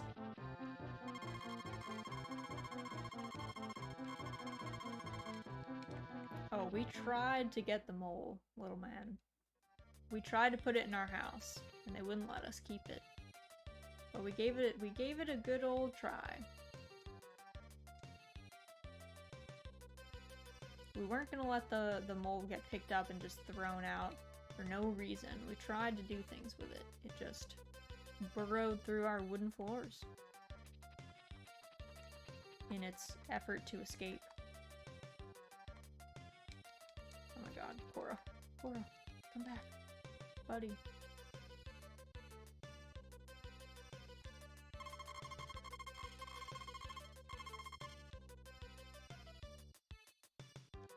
There we go.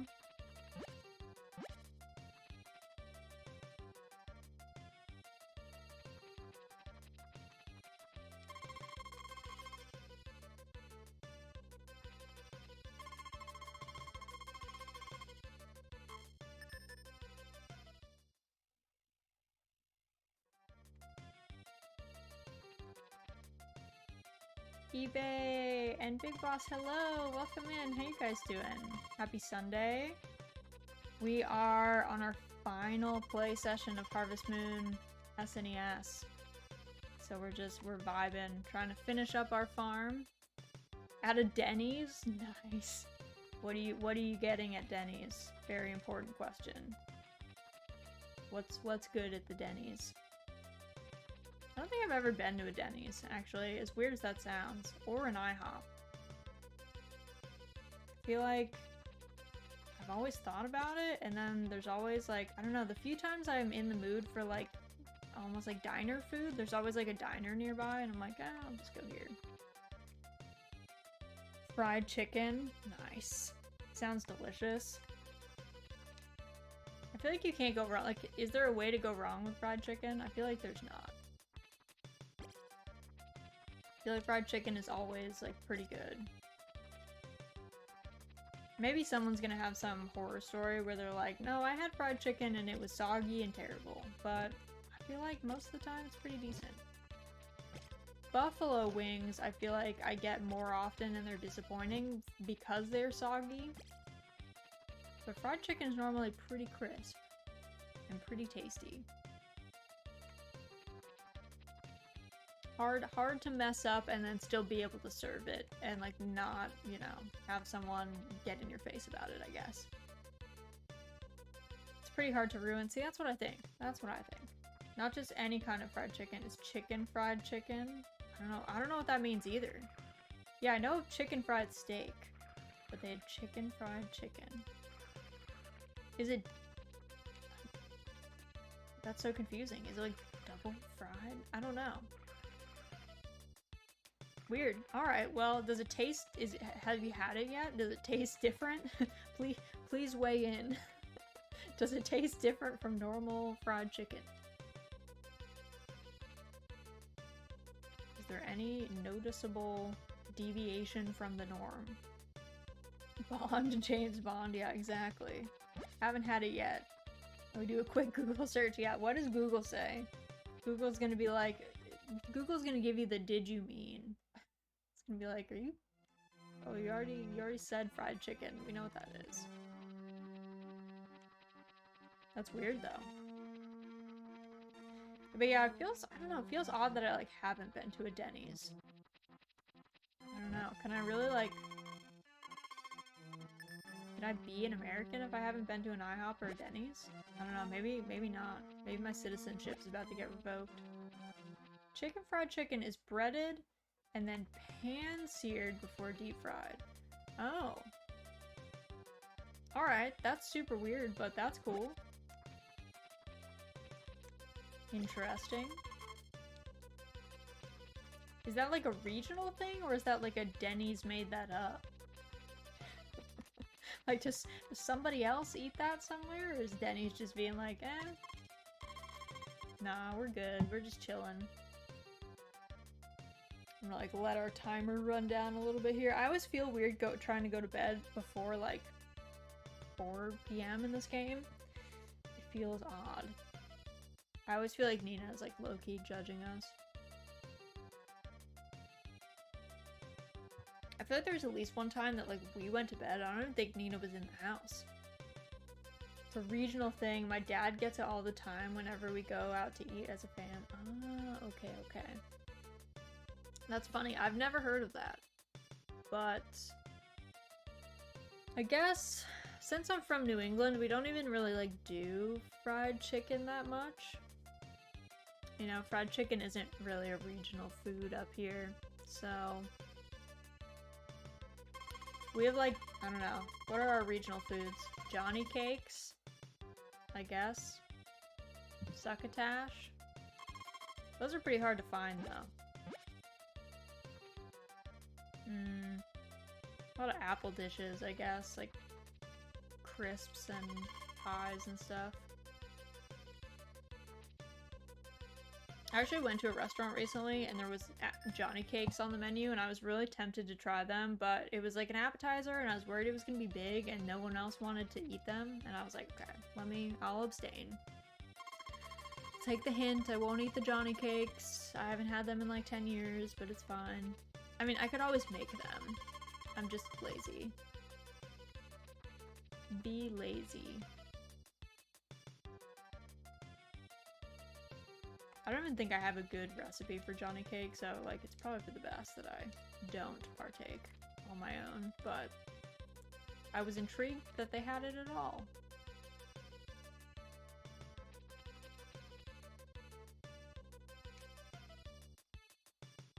Johnny cakes are like they're like these cake things made out of cornmeal, pretty much. It's kind of like cornbread pancakes, I guess you could say. But they're kind of an old thing up here. But yeah, you don't see them very often. They're like, almost like a historical dish. Like, I really don't. It was one of those things that I like learned about in school, and we like had it in school when I was a kid. But then you like almost never see them again. But this new American restaurant nearby had them as a seasonal item. And I was like, alright, rad, sounds good. I'm about that.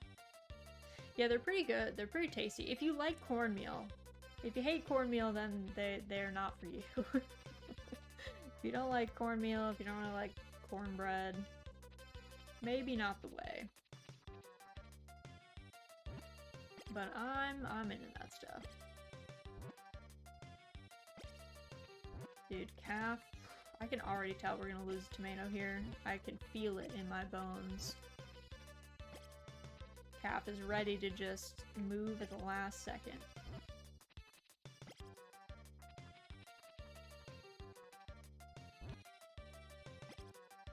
Should have made a little, like, I don't know, stall out of wood to make them stand nearby these things without moving like too far.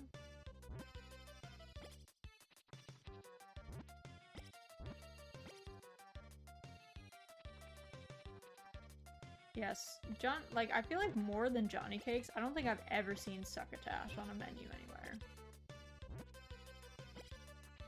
I literally don't know if anyone eats that anymore.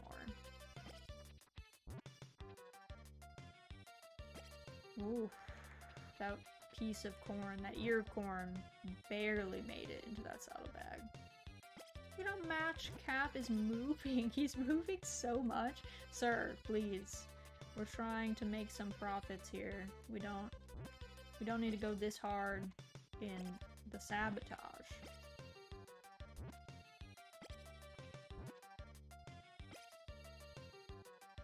Can I? Oh, I can squeeze by here. Alright. We'll have him stand over here.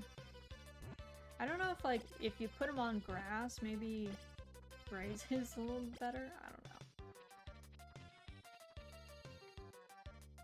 The boy Koro, looking good. What time is it? It's wild that, like, 2 o'clock is, like, way too late to, like, climb the mountain and then get back before 5 because each time you, like, move a screen, it takes a bit of time. And you have to move so many screens to get there and back that it just does not work out. Oh yeah, I gotta water these, so let me harvest this young hay. Then I'll water those, and then I will, I guess, grab the milker again for tomorrow. Yeah, depending on timing. The shipping dude comes, and then we have to, like, run to the house. I don't think Nina's heart level at this point really matters for the baby being born. I think it's just, hey, she's pregnant, she's pretty much locked into that. It only matters if we were trying to have another kid, but we're not, so not the biggest deal.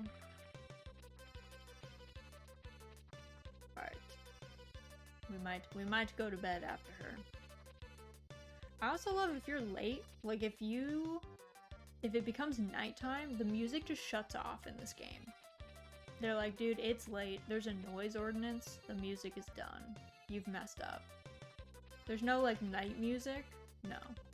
It's just quick cuts to just silence. And you're like, ah, I've made a grave mistake. This is not what I wanted to do.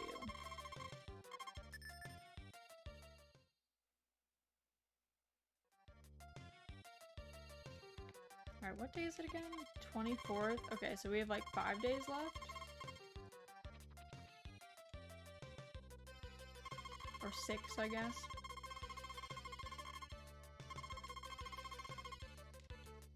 Alright, rain tomorrow. Good news. We don't have to water any of the plants. Love that for us. We have enough going on with just harvesting as much as we can.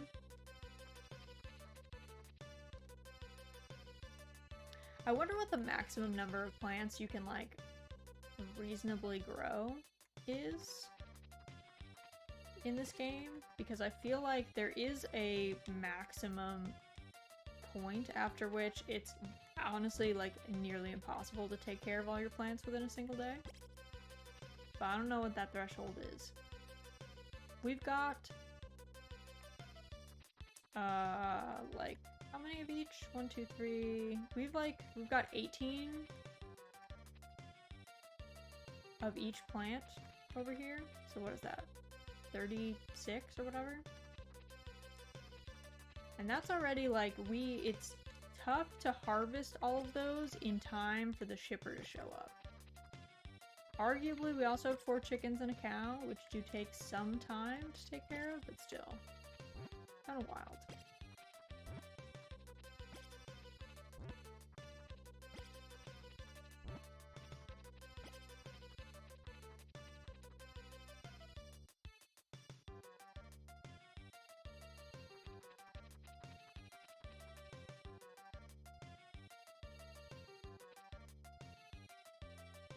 to grab our watering machine.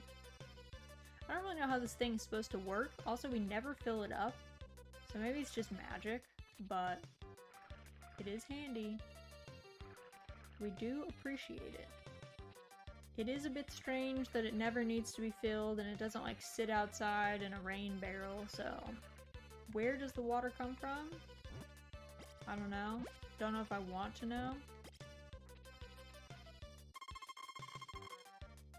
I wondered if the sign for the secret garden would change. It might if you're like, oh, you've gotten all of the power berries, but we have not. We did not achieve that. There were a couple that we missed out, like when we got beat by the livestock dealer, we missed out on one, because you need to win, I think it's a 50-50 shot if you win the egg festival, whether you get the charm or the power berry, and we ended up getting the charm, but we did it in the second go around, and the egg festival is in the fall, so you only get to do it twice. So looking back, I probably should have looked up how to do the egg festival. I was maybe overconfident, and then we got absolutely bodied by the livestock dealer, so probably would have been good to know, like, oh, they give you an egg color, and then you have to run around and memorize which egg colors are in which chests, and then bring the correct egg back. That would have been helpful. That would have been nice. Instead, we were just like running around with our heads cut off, pretty much like a chicken with the heads cut off, not knowing what to do. I think we got a truly pitiable, like, 2 eggs that first time. I think we did like 3 or 4 this time. We got almost all of them. I feel like there was one we missed, and I just couldn't find it. I had no idea where it was. Because I had thought that maybe the eggs were in the same places, but I think they might have been randomized, or maybe they just are different between first festival and second harvest festival. So I was not ready. The locations of the chests are the same, but which ones are inside seems to change. So probably should have done that. I'm not sure what other power berries we're missing. There might have been one that we could have bought, like, very early on that we couldn't afford.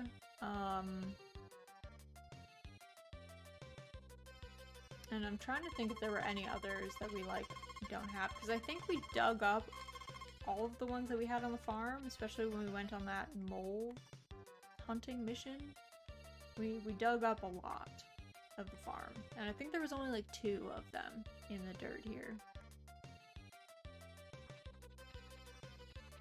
So I think we got all those. We smashed a bunch of rocks. There might be another one on the mountain if we, like, go chopping wood, but I don't know. I don't know if it's worth experimenting with that.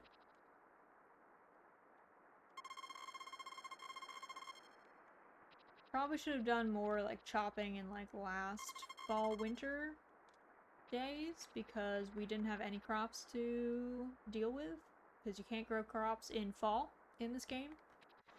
So probably should have done more just random wood chopping that we, like, didn't necessarily need. But alas, squandered the opportunity.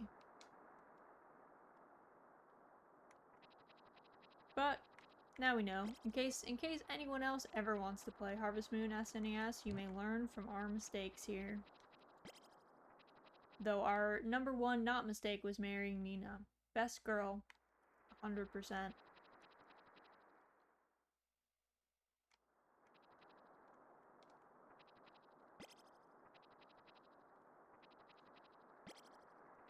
I mean, maybe some of the other girls were, like, cool, but I don't know. Nina seems like the most fun.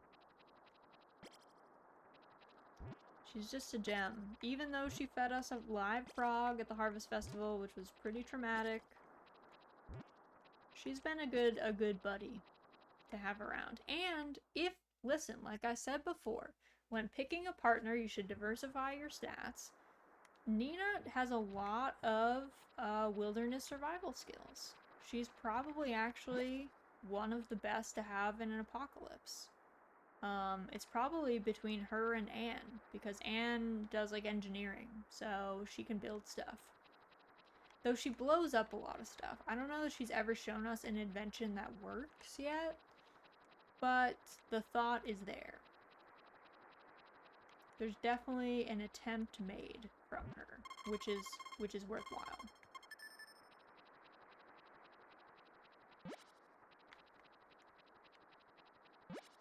But I think those two are probably the most practical to have in a disaster situation. You want them on your post-APOC team, I think.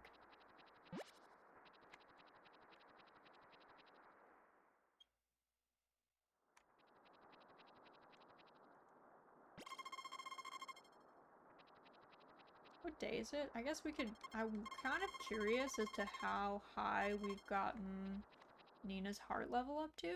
So maybe we go check out her diary. Especially with that cake. I feel like the 500 gold cake is like pretty busted. Because it's her favorite thing. Other than there's a special berry in like fall that I forgot to go get. That she also really loves, so could have done that for free, to be honest.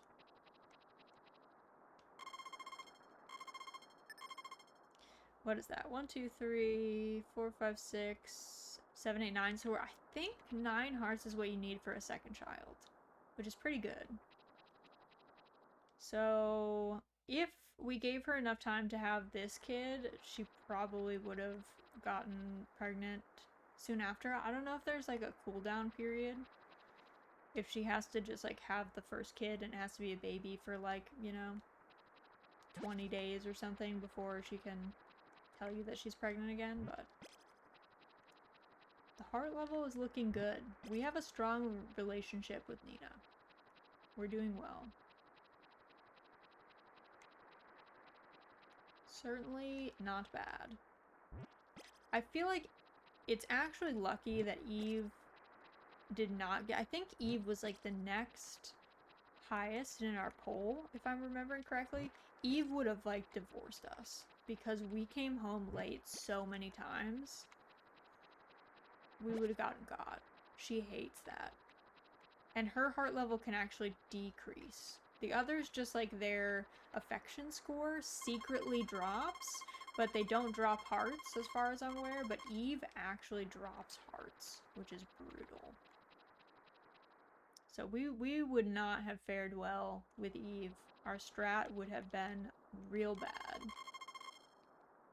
For that first, like, fall winter time when we just stayed out all night, like, chopping wood and stuff, yeah, would not have been the way.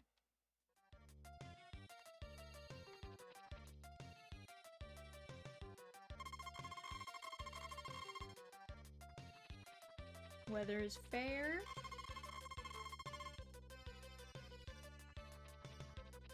Yeah, I just don't believe her. I don't think she's gonna have the baby before the ending. I think she just gave us like 2 weeks notice. Which is kind of a shame. Just barely missed it.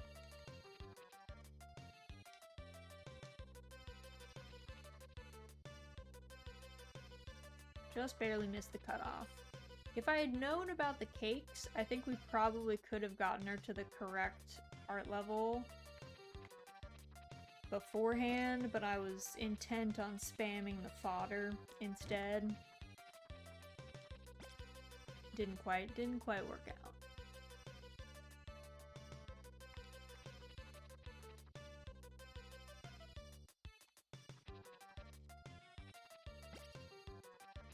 The chickens are absolutely wild today.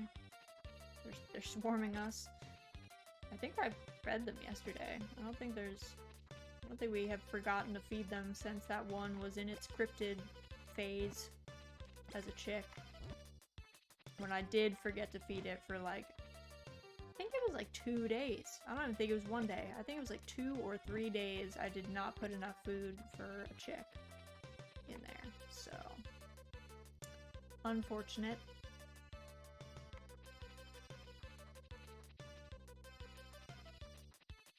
Of course, I'm operating under the impression that the chick was the one that didn't get the food, but maybe it was one of... one of the adults. Farewell. Probably one of our last tomato harvests. You will be missed. It's so easy to like... Oh, that just barely didn't get in either. Okay. I'm choking, guys. It's our last harvest and I'm failing. Will we get the... Because at the ending cinematic, the ending cinematic changes based on all sorts of different factors, but different fruits and like veg, or I guess all veg. Yeah, there's no fruits. Based on which veg you grow and like how many of them, I believe. You can have like different cinematic outcomes. So I don't know if it's how many you grew or how many you end up shipping. I'm not actually sure like what the determining factor for that is, but either way.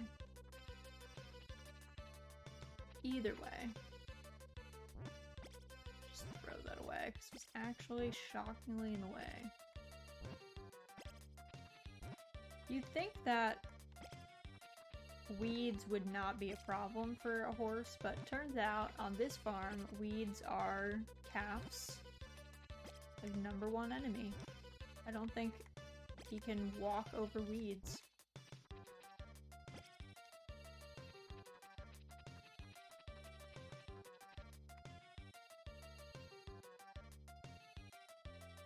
Whistle for Koro, because I think that's how you... I don't know how you up your affection score with your dog. It's hard to tell if Koro even likes us. Maybe he hates us. I don't know. I'm not sure.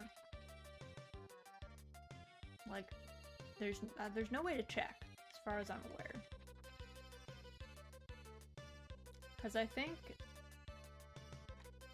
it might be in our ledger, I guess, but I didn't think that there was like an affection level in the ledger. I think it was just for the cows. I think it'll list if they're sick, because they're named.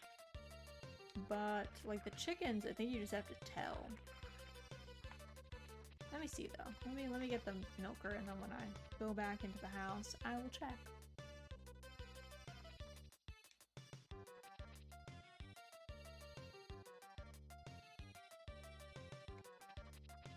Gonna miss these tunes, honestly. They've been a bop.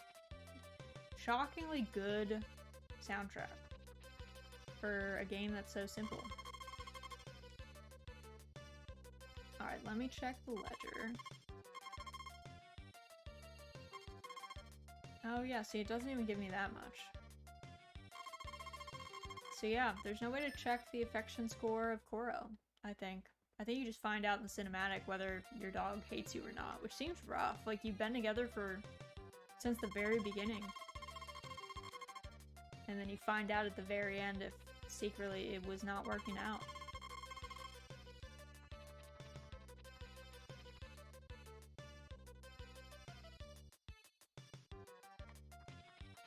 Got Koro.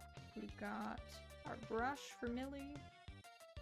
I don't know, I like brushing the cow first. It feels nicer than, like, coming in and being like, I need the milk. That's all we're here for. That feels like too transactional, cold, clinical. Trying to make sure that Millie doesn't hate us, even though we've kept her inside her whole life. Because it is too difficult to move the cows around outside. She's living kind of a deprived feedlot life, if I'm being honest, but she seems happy about it. So if she was unhappy or unwell, we would figure something out. But that has not been expressed to us as being bad. I think in some of the later games, if you don't bring your animals out ever, they like get sick or they get very unhappy. They need some sunshine, but all of our animals are indoor animals. And they have not minded thus far as we're aware.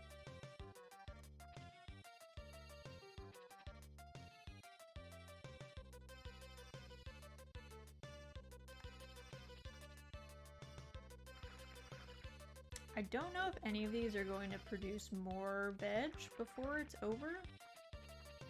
So we're like doing this hoping that maybe they will, but we might have had our final harvest already. It might take a few days.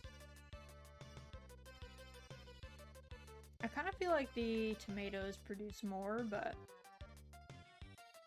I have not been paying close enough attention to like definitively say that that's true.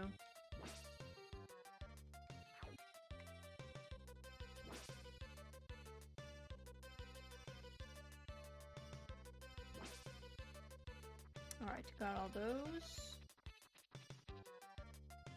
Just casually haying as you do by spinning quickly in a circle.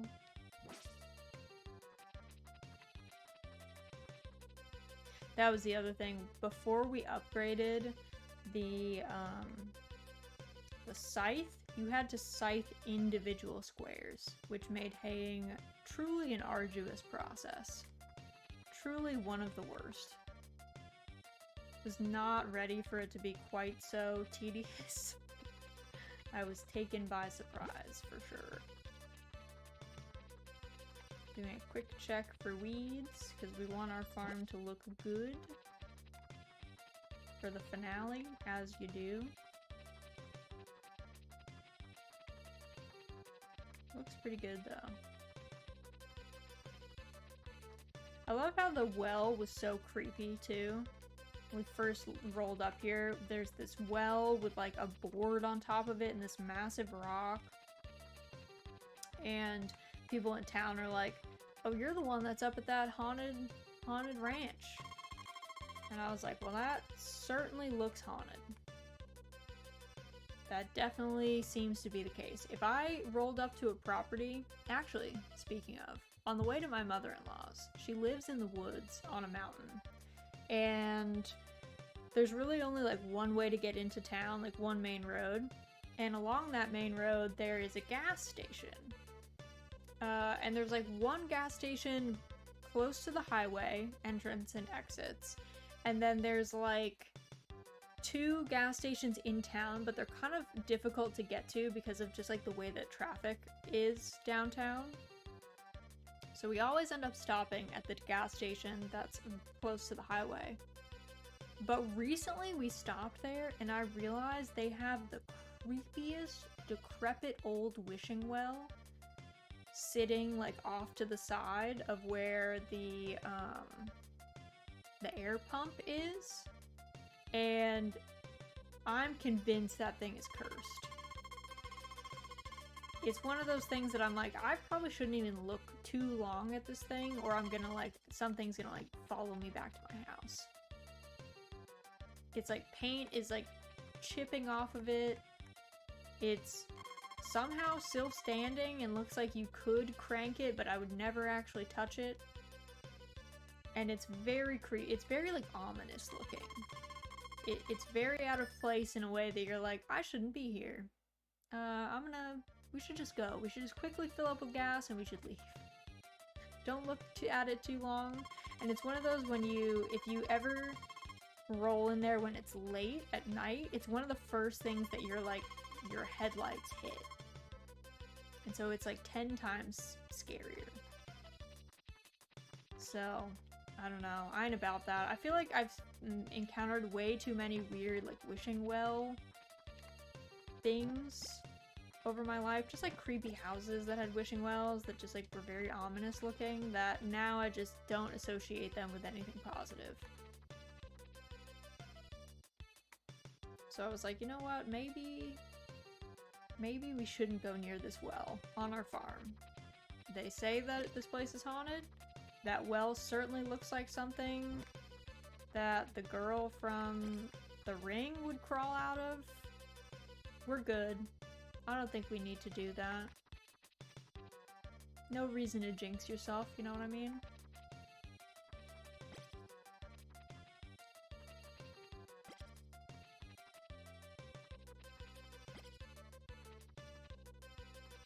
No reason to like, I don't know, put yourself in a spooky situation. That's like when we were looking at houses, we came upon this house that had, honestly, like a textbook murder basement. Like, we looked... Oh my god, chicken. You blocked me, and then I couldn't put the hay down for you, dude. You gotta schmoove. Had this textbook, like, we opened the door to this basement. The house itself was already a big struggle, so we wouldn't have gotten it anyway, but we were like, yeah, let's take a look at the basement. We opened the door, and it is the most decrepit set of stairs down into a basement that I don't even know if it had a light fixture down there, and it had dirt floors and a stone foundation, like stone walls, and I was like, I'm not going down there. There's probably somebody down there. Dude, I'm not gonna get got while I'm touring houses. And our realtor was like, yeah, I'm not going down there. She was like, I'm good, thank you. And I was like, alright, if she's not, she must have seen some weird basements in her time. If she's not gonna go down there, I'm certainly not. I'm good. We already decided we weren't gonna get this place. It's fine. I don't need that memory seared into my brain of what could possibly be down there.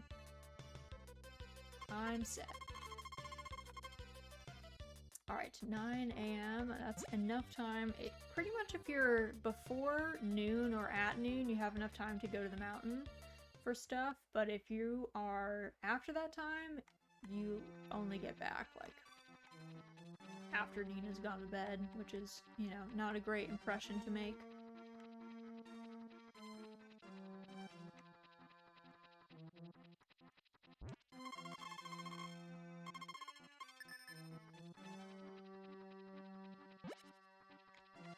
Bring this back to Nina. I don't even know what this is. I'm still confused as to what this fruit thing is.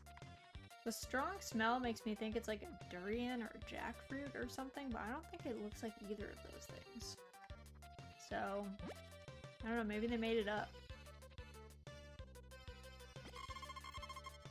I know that the full moon berry is also made up, so, you know, it wouldn't be the first thing that they've invented for the game, but still. Still odd.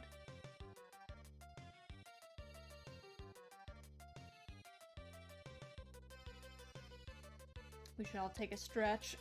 Like our protagonist over here, he knows what's up. Gotta keep limber.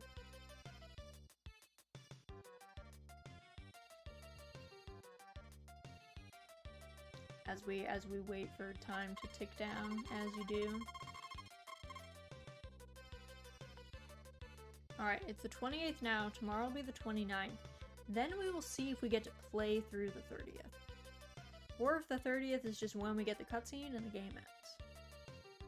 So, whether we get to play through it or not remains to be seen.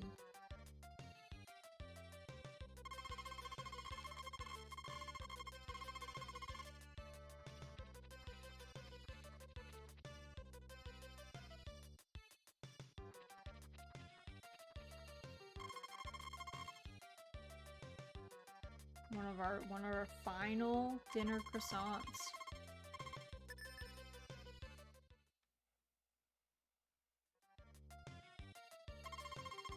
Hello, your parents are coming tomorrow at last. They will be surprised to see this ranch. Okay, so I guess this is our last day.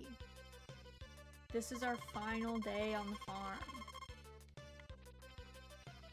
Our last opportunity to do stuff. Grandpa's evaluation. Well, Grandpa's dead, but yeah, our parents' evaluation, I guess. I don't know that they know anything about farming.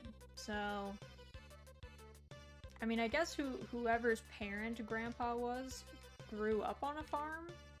I guess this ranch, but I guess technically, I don't even know if it is our grandpa's farm. It might have just been a farm that we bought.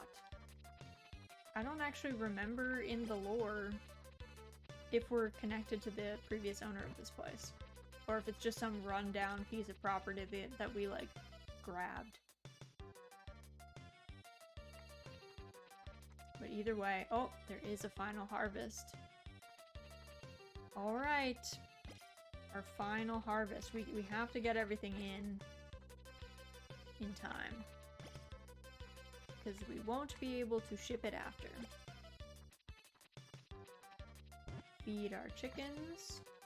Let's not be labeled as negligent even though we were negligent at one point. By accident, though, not on purpose. Intentions kind of matter in this case, I guess.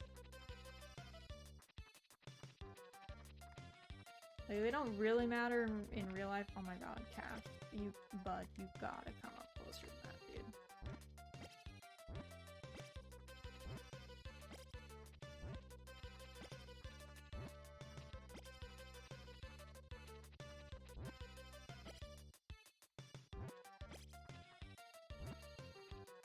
Alright, that row's good.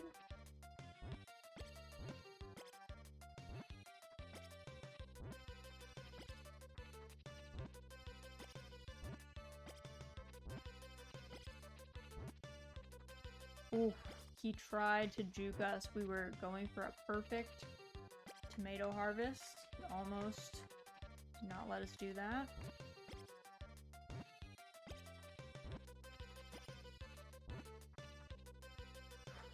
I misclicked the button, but I would have thrown that corn ear on the ground. Calf is really... Calf knows that this is his final opportunity to get us to throw things on the ground by moving out of the way when we're trying to put things in the saddlebag. I don't know how he knows, but he does. AI here is something else.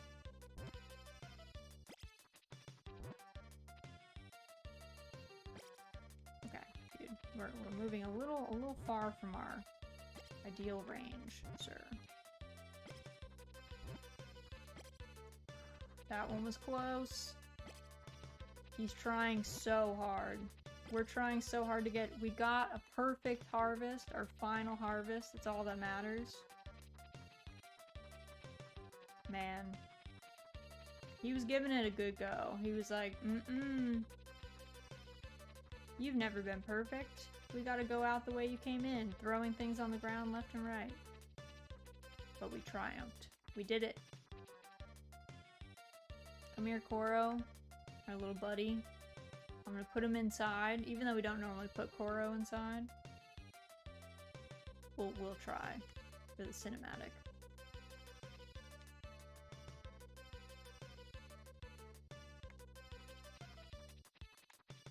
What time is it?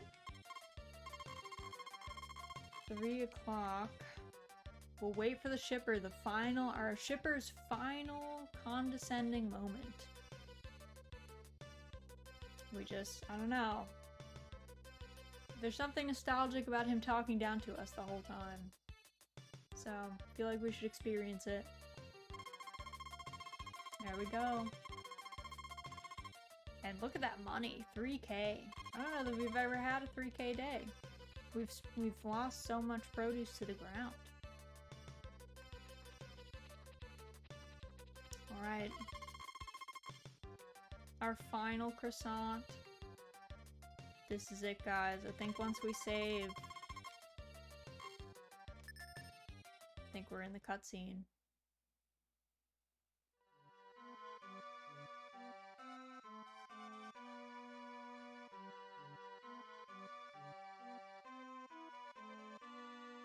Are we getting yelled at? Was our mom crying? Yeah, Mom was like crying. I think we got yelled at. What did we get yelled at for?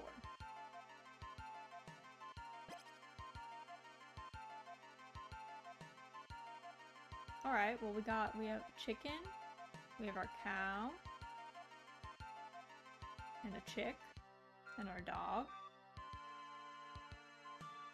They all look pretty happy though. The animals look pretty happy.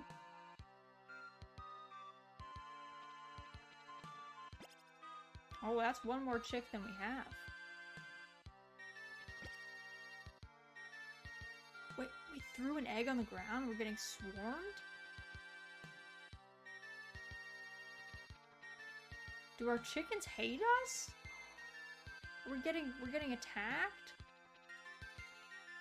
Yeah, do we get a bad ending? Oh, there's a calf?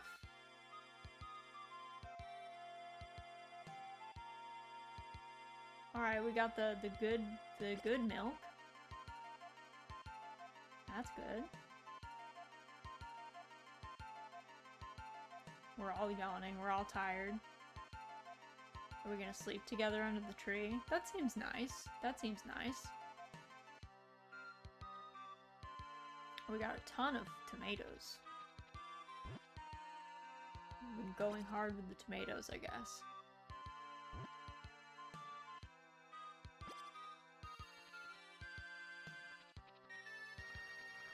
Yeah, we're a big tomato planter, I guess. That seems pretty on brand. That's probably our main crop that we've had consistently.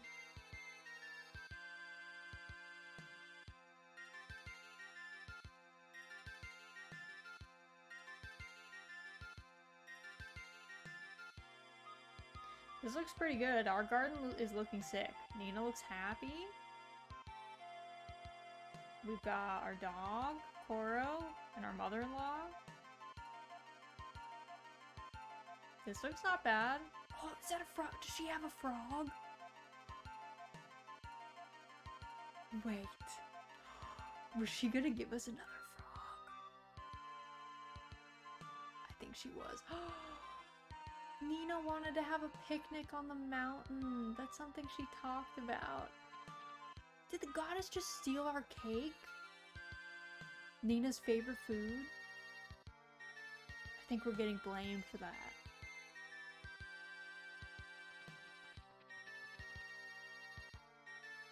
Oh, and there's a baby. Look at that baby. Crawling around on the ground. What are you? Our child?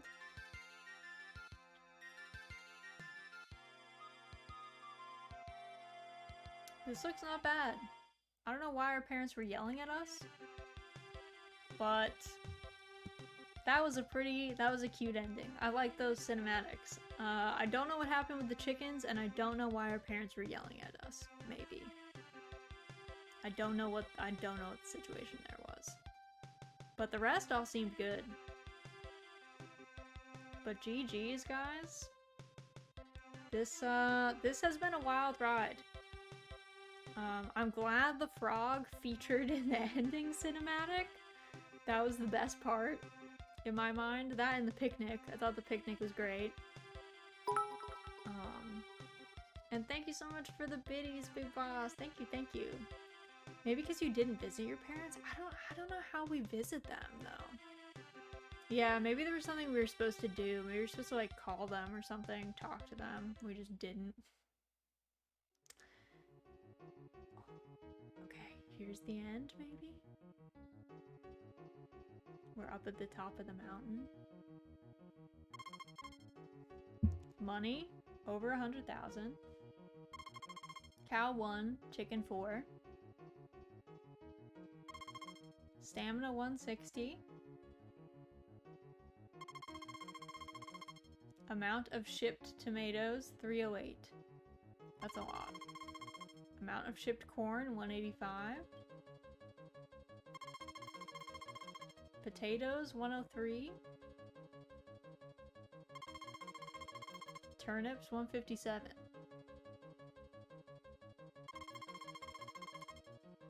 Cow's best affection rating, Millie, 255. That seems pretty good. Maria's love, 57. Anne's love, 106. Nina's 701. Yo. Ellen's 63. Eve's 60. Super Deluxe Great Wood House. Great. We got the best upgrade. Ranch developing rate 5%. I don't know what that means. Happiness rate 745 is pretty good. Ranch master rate 367. Try harder. Yo, we tried so hard. Brutal. Sweetheart, stay happy forever.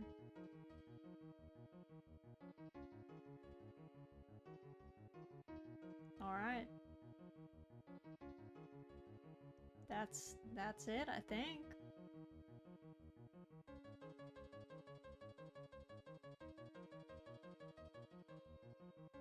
if I'm supposed to press anything.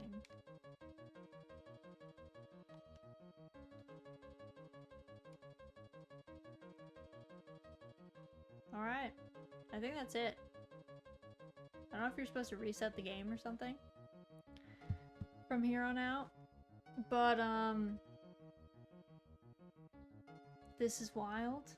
Back from my coma nap just in time to say farewell. Yeah, we did it. We finished Harvest Moon SNES full playthrough. Apparently we didn't do that great as a rancher, but we were pretty good as a husband, I will say.